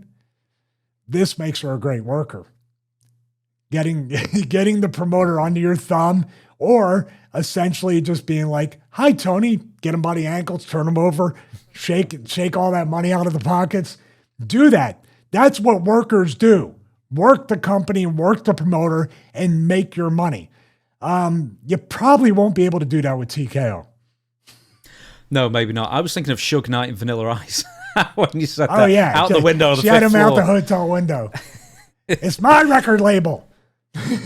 Oh, dear. Right. Okay. Just to wrap that up, actually, because I'm sure she's really lovely. And, you know, the more we talk about things, you know, she does know how to work. I'm sure she does. And, you know, the Toni Storm match was really, really good. For the most part, who she's working with, they're not as good as Toni Storm as well. So we can't put everything on Mercedes. But once again, there's a tag match. You know what her job is, though? You know what her job is? And I'm sorry to interrupt. During the course of that multiple women's match, the one we're talking about, and other things, you have to get this sentence out of your mind forever, whether you're saying it or one of the opponents are. You know what'd be cool? That's what her match, when she was with Toni Storm, they worked a match according to characters. It made sense. When you're just in there with another wrestler, that you know what would be cool starts to creep up, because what else can we do? There's nobody that's a character. Yeah, there's that whole Bozilla thing. You know, the larger lady. She's not Japanese, but she works in Japan, and she had very, very little experience, and she didn't seem to know how to work like a giant. Yeah, I thought like Mercedes Mone is the veteran here. She should be the one to say to her, "You're the planet that we're all orbiting around your gravitational pull and bouncing off you until we can finally get off your feet," kind of thing. Anyway, none of that happened. Do you think it's because everybody's afraid if somebody says, and this is the way modern wrestling works, and maybe even during my era, if you start to try to think of ways to get other people over in the match, they're going to start booking you less and less then, because more in AEW means more. More in WWE means more. If you're not kicking out of 15 finishes, are you really any good? That's across the board. That's everywhere. It would be nice, because it sort of ties into the Kyle Fletcher segments as well, and it's not just related to him. We keep bringing him up. It's just because of the earlier segment. It'd just be nice if everyone just brought things back to basics and stripped out the extraneous moves and extraneous ideas that a committee can, not even a committee, but an agent and a couple of wrestlers, maybe Tony Khan himself or Triple H or whoever, whatever company it might be, can all sit there and look at it and goes, yeah, that makes sense from beginning to end. Mm-hmm. If nobody can pick it apart, what is, I know you're not the biggest fan of it, what people kind of needs like a Raven or someone like that. Someone to have an explanation for everything that happens in a match. Of course, I'm a fan of Raven's mind. It definitely, but you know what they're going to say? let's just get through this week. That's where it goes on the vine to die. I'll say this. This is back in 2000. Do you know why they got off the Attitude Era and the Smash TV and it started to kind of settle down and people started to enjoy it a little bit again? Not because The Office can never be wrong. The Office and the company and the bookers can never reverse course, can never change course, but we need to put a character on TV to take all the heat so we're not wrong. We're actually geniuses. They created the right to censor to tone the product down. You need a character, a heel character. It's not going to be me because, if you don't think I'm blacklisted by episode 64, then I appreciate you being a fan. But you need somebody there to step up and take all the heat on TV as a character. They did. Dan Lambert. Do you remember Dan Lambert a few years ago? Yep. But what he you was did was basically doing the Jim Cornette thing. But you invited a bunch of MMA people that just wanted to get their stuff in, right? It's Paige Van Zandt. No one asked to say hello, and whoever else. Dan Lambert was doing a good job with that and getting heat, but at the same time, what's the payoff? You're going to have Daniel Bryan beat up Cain Velasquez or somebody, whoever was there. Yeah, but then and also Paige Van Zandt, was it Jericho? They were going back and forth. She didn't lay out like a heel and let her look foolish.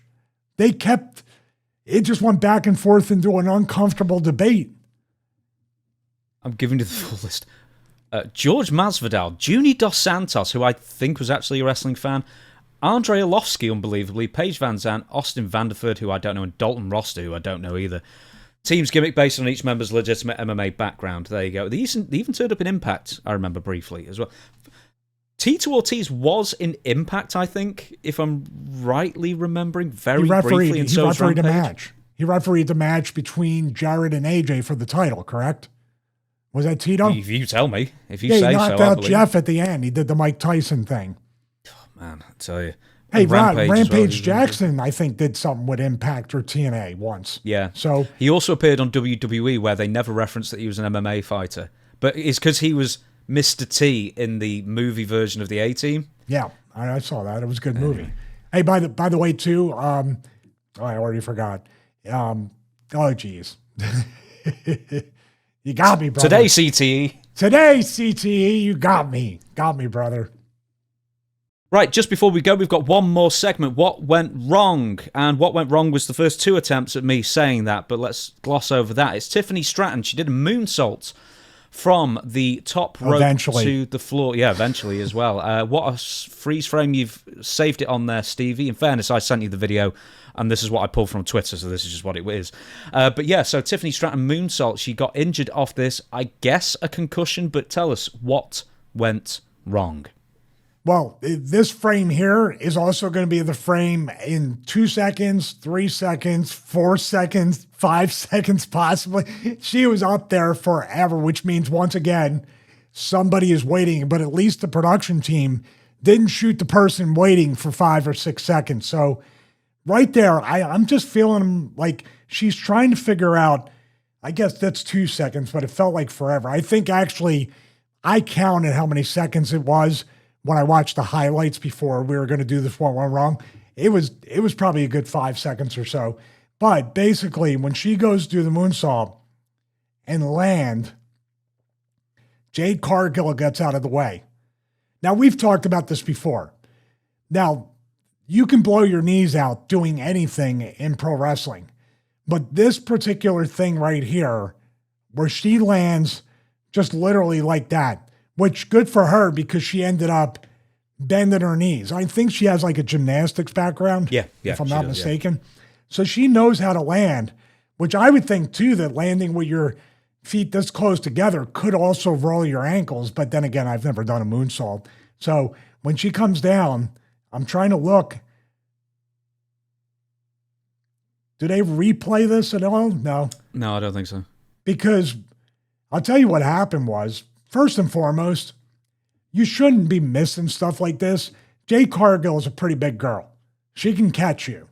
So you never want to try to miss this unless, by the way, If it's something to where you're going to say, we have an injury angle, we have something going on, I have to give her credit. I mean, it's a hell of a moonsault here. But I thought she like would blow her knees out. But what she did was, and they didn't catch it, she probably, right before this, because of the roll, hit the back of her head on the mat. So she whiplashed. So instead of landing straight down, she rolled, and she did what people do when they first go into wrestling school. Instead of taking a flat back bump, tucking your chin, they try to take that bump on the lower back, roll, and it bites them in the back of the head. Yeah, when you're doing stuff like this, just have her catch you. Why people always, like Charlotte will have people miss, and it always looks like her knees, her feet, her ankles, and then she lands kind of the same way too. I think she just lost her balance. She was trying to tumble, and she ended up just taking like a very bad lower back bump, rolled, and hit her head. Oh, wait, wow. Her eyes kind of look like not rolled back, but it looks like she's kind of out of her feet right there. My question is, was she supposed to land on her feet and then they were going to do something? Because it looks like she's kind of shocked that like she ended up hitting her head.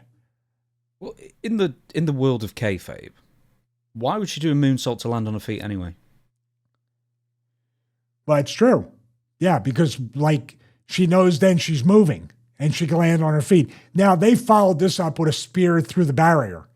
So I'm not sure if she's out or just so aware, because what she does here is roll towards that barrier. So she's not completely knocked out. She's probably knocked silly. She got a concussion, but she's not out because she's heading to the next spot, which, by the way, the spear is not going to help your concussion. We don't know if, like, when she took that, her head had cleared the barrier. So she might have hit her head on this and then hit her head on the floor. The actual floor on the other side of the barrier. There's no mat there. We should say presumed concussion. I don't think it's been released that she's got a concussion. But, I mean, I'm sorry. I thought it was news that she had a concussion. I think it's presumed at this point, but she was pulled from, I believe, a 6-woman tag match on NXT this Tuesday, and she's been replaced, so she was not cleared to wrestle. So, generally speaking, I think WWE are more reluctant to release information if it's concussion-based. I've got a few follow-up questions here. Waiting 5 seconds on the top rope before doing a move, is that generally a sign of getting your position, or can that be a sign of overthinking things, and that's when stuff can go a bit wrong as well? Well, the weird part about this thing, usually you're going to spend that much time up there if you're hitting the moonsault. Like if she's moving, all you got to do is look, see her, and you're landing on your feet. It's her job to get out of the way, move left to right. The weird thing about this is, I think she was trying to... Here's a what would be cool. It's my guess, though. She misses the moonsault. Just think about it. They call it in the back, but there's no rehearsal. I'm going to go up for the moonsault. You're going to move. I'm going to roll through, end up in front of the barrier, and you give me the spear. Like all in one thing. But then again, you don't think I'm moving in this direction, but the barrier is all the way in this direction here. So... that's just my guess would be they were trying, in theory, I'll do this, or I miss it, crawl over, and we do it, and you ended up rolling and hitting the back of your head. Now, my guess is, too, maybe this didn't do it. This might have jarred her, but maybe that spear through the barricade, that's what kind of gave her a concussion, because there's no, like I said before, this mat is not there where the ring announcer is and the timekeeper, which is that little alcove that's surrounded by the barrier. Mm-hmm. I mean, what do you think? I want to ask you this. Do you think it's a heel slip? So basically her heels have slipped off the mat. I don't know how slick the mats are. I know they're very taut and don't have that much give, but do you think it's just that she tried to stick the landing and her feet slipped from under and that's why she whacked her head? Well, she landed on her toes. My assumption is she was smart not to land on her heels because you could tear your Achilles tendons. I was thinking that she was landing, but her momentum, she was trying to tumble through and land on her feet. Or, I don't know. Or she was trying to land on her feet, stay on her feet, and then Jade could have picked her up and they both run through the barricade, which would have been pretty cool. If she landed on her feet, stood there, she got basically waist locked, and Jade drove them both through the barrier. That would have been a good visual. I think maybe her momentum took her over. But this is the mystery to me. Why you're trying to set as she's waiting only to move. But it's definitely a planned spot because Jade's already turning to watch her go to the corner with the barricade. This is like, why would you even do this? By the way, this was a really good match. They worked like two power wrestlers doing stuff. I don't agree with the apron bumps and doing all that weird stuff or posting her. There's no real blood feud with that, but they had a good physical match. This just didn't make any sense to me. If you're going to go to the barrier, why not just brawl, brawl, brawl? She can pick you up and drive you through, and there we are. Tiffany does some very, very high-risk things. And I kind of think, once again, it goes to the overarching theme of the entire show. Why? Because if you do everything on, what was it, The Undertaker? I mean, how many dives did he do in his career? Like once a year? Maybe twice a year? And they were mainly a WrestleMania match. That's mainly all he did. And he still almost landed straight on his head when Snooker's kid didn't catch him. I had the camera and the production stuff. So why risk it every single week? Because this seems to have a very much high failure rate. And Tiffany's got hurt before on these dives. I think it's more than just, what would be cool? I think TKO and WWE at this point in their existence, and it's always been there, by the way, especially after WrestleMania, because that's when the releases come. It feels like all the talent at this level, and especially the girls, it feels like tryouts to impress the office. Do you ever feel that way? Like we're going to go out there and impress the office and they're going to pay us more, or we're going to get more opportunity. It feels like they're trying to impress somebody that, quite frankly, half the time, I bet you, like Triple H might be watching them, but there's people that are too busy to watch all the matches.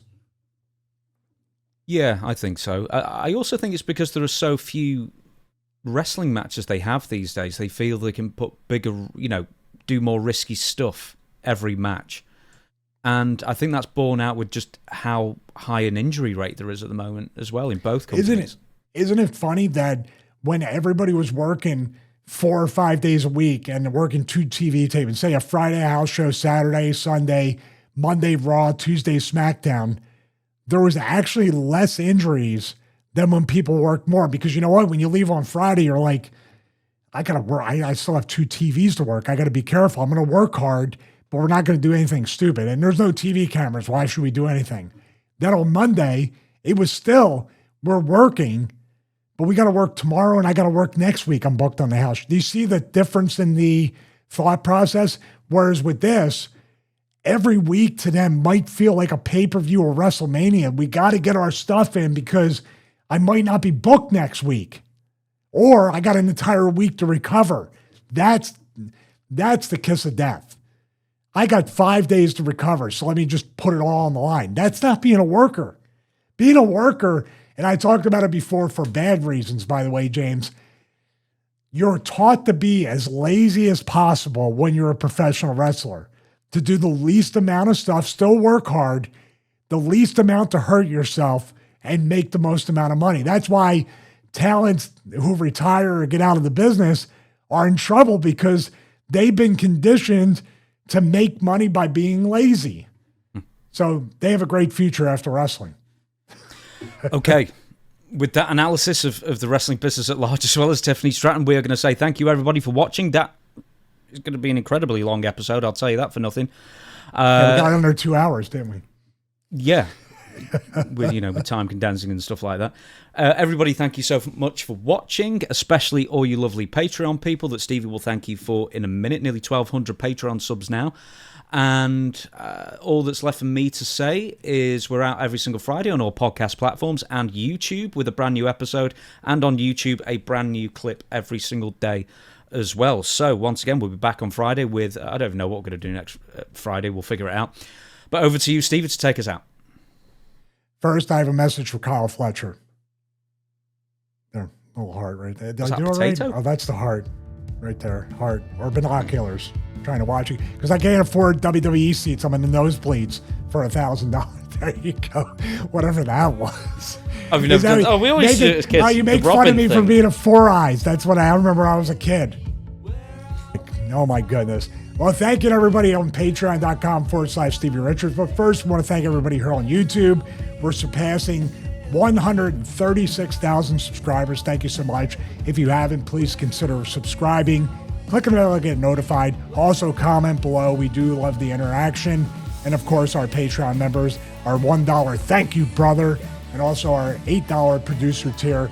Watch alongs every Monday morning. Show notes every Wednesday. Also, I put up studio stuff because it's never done. It's the home studio is never done.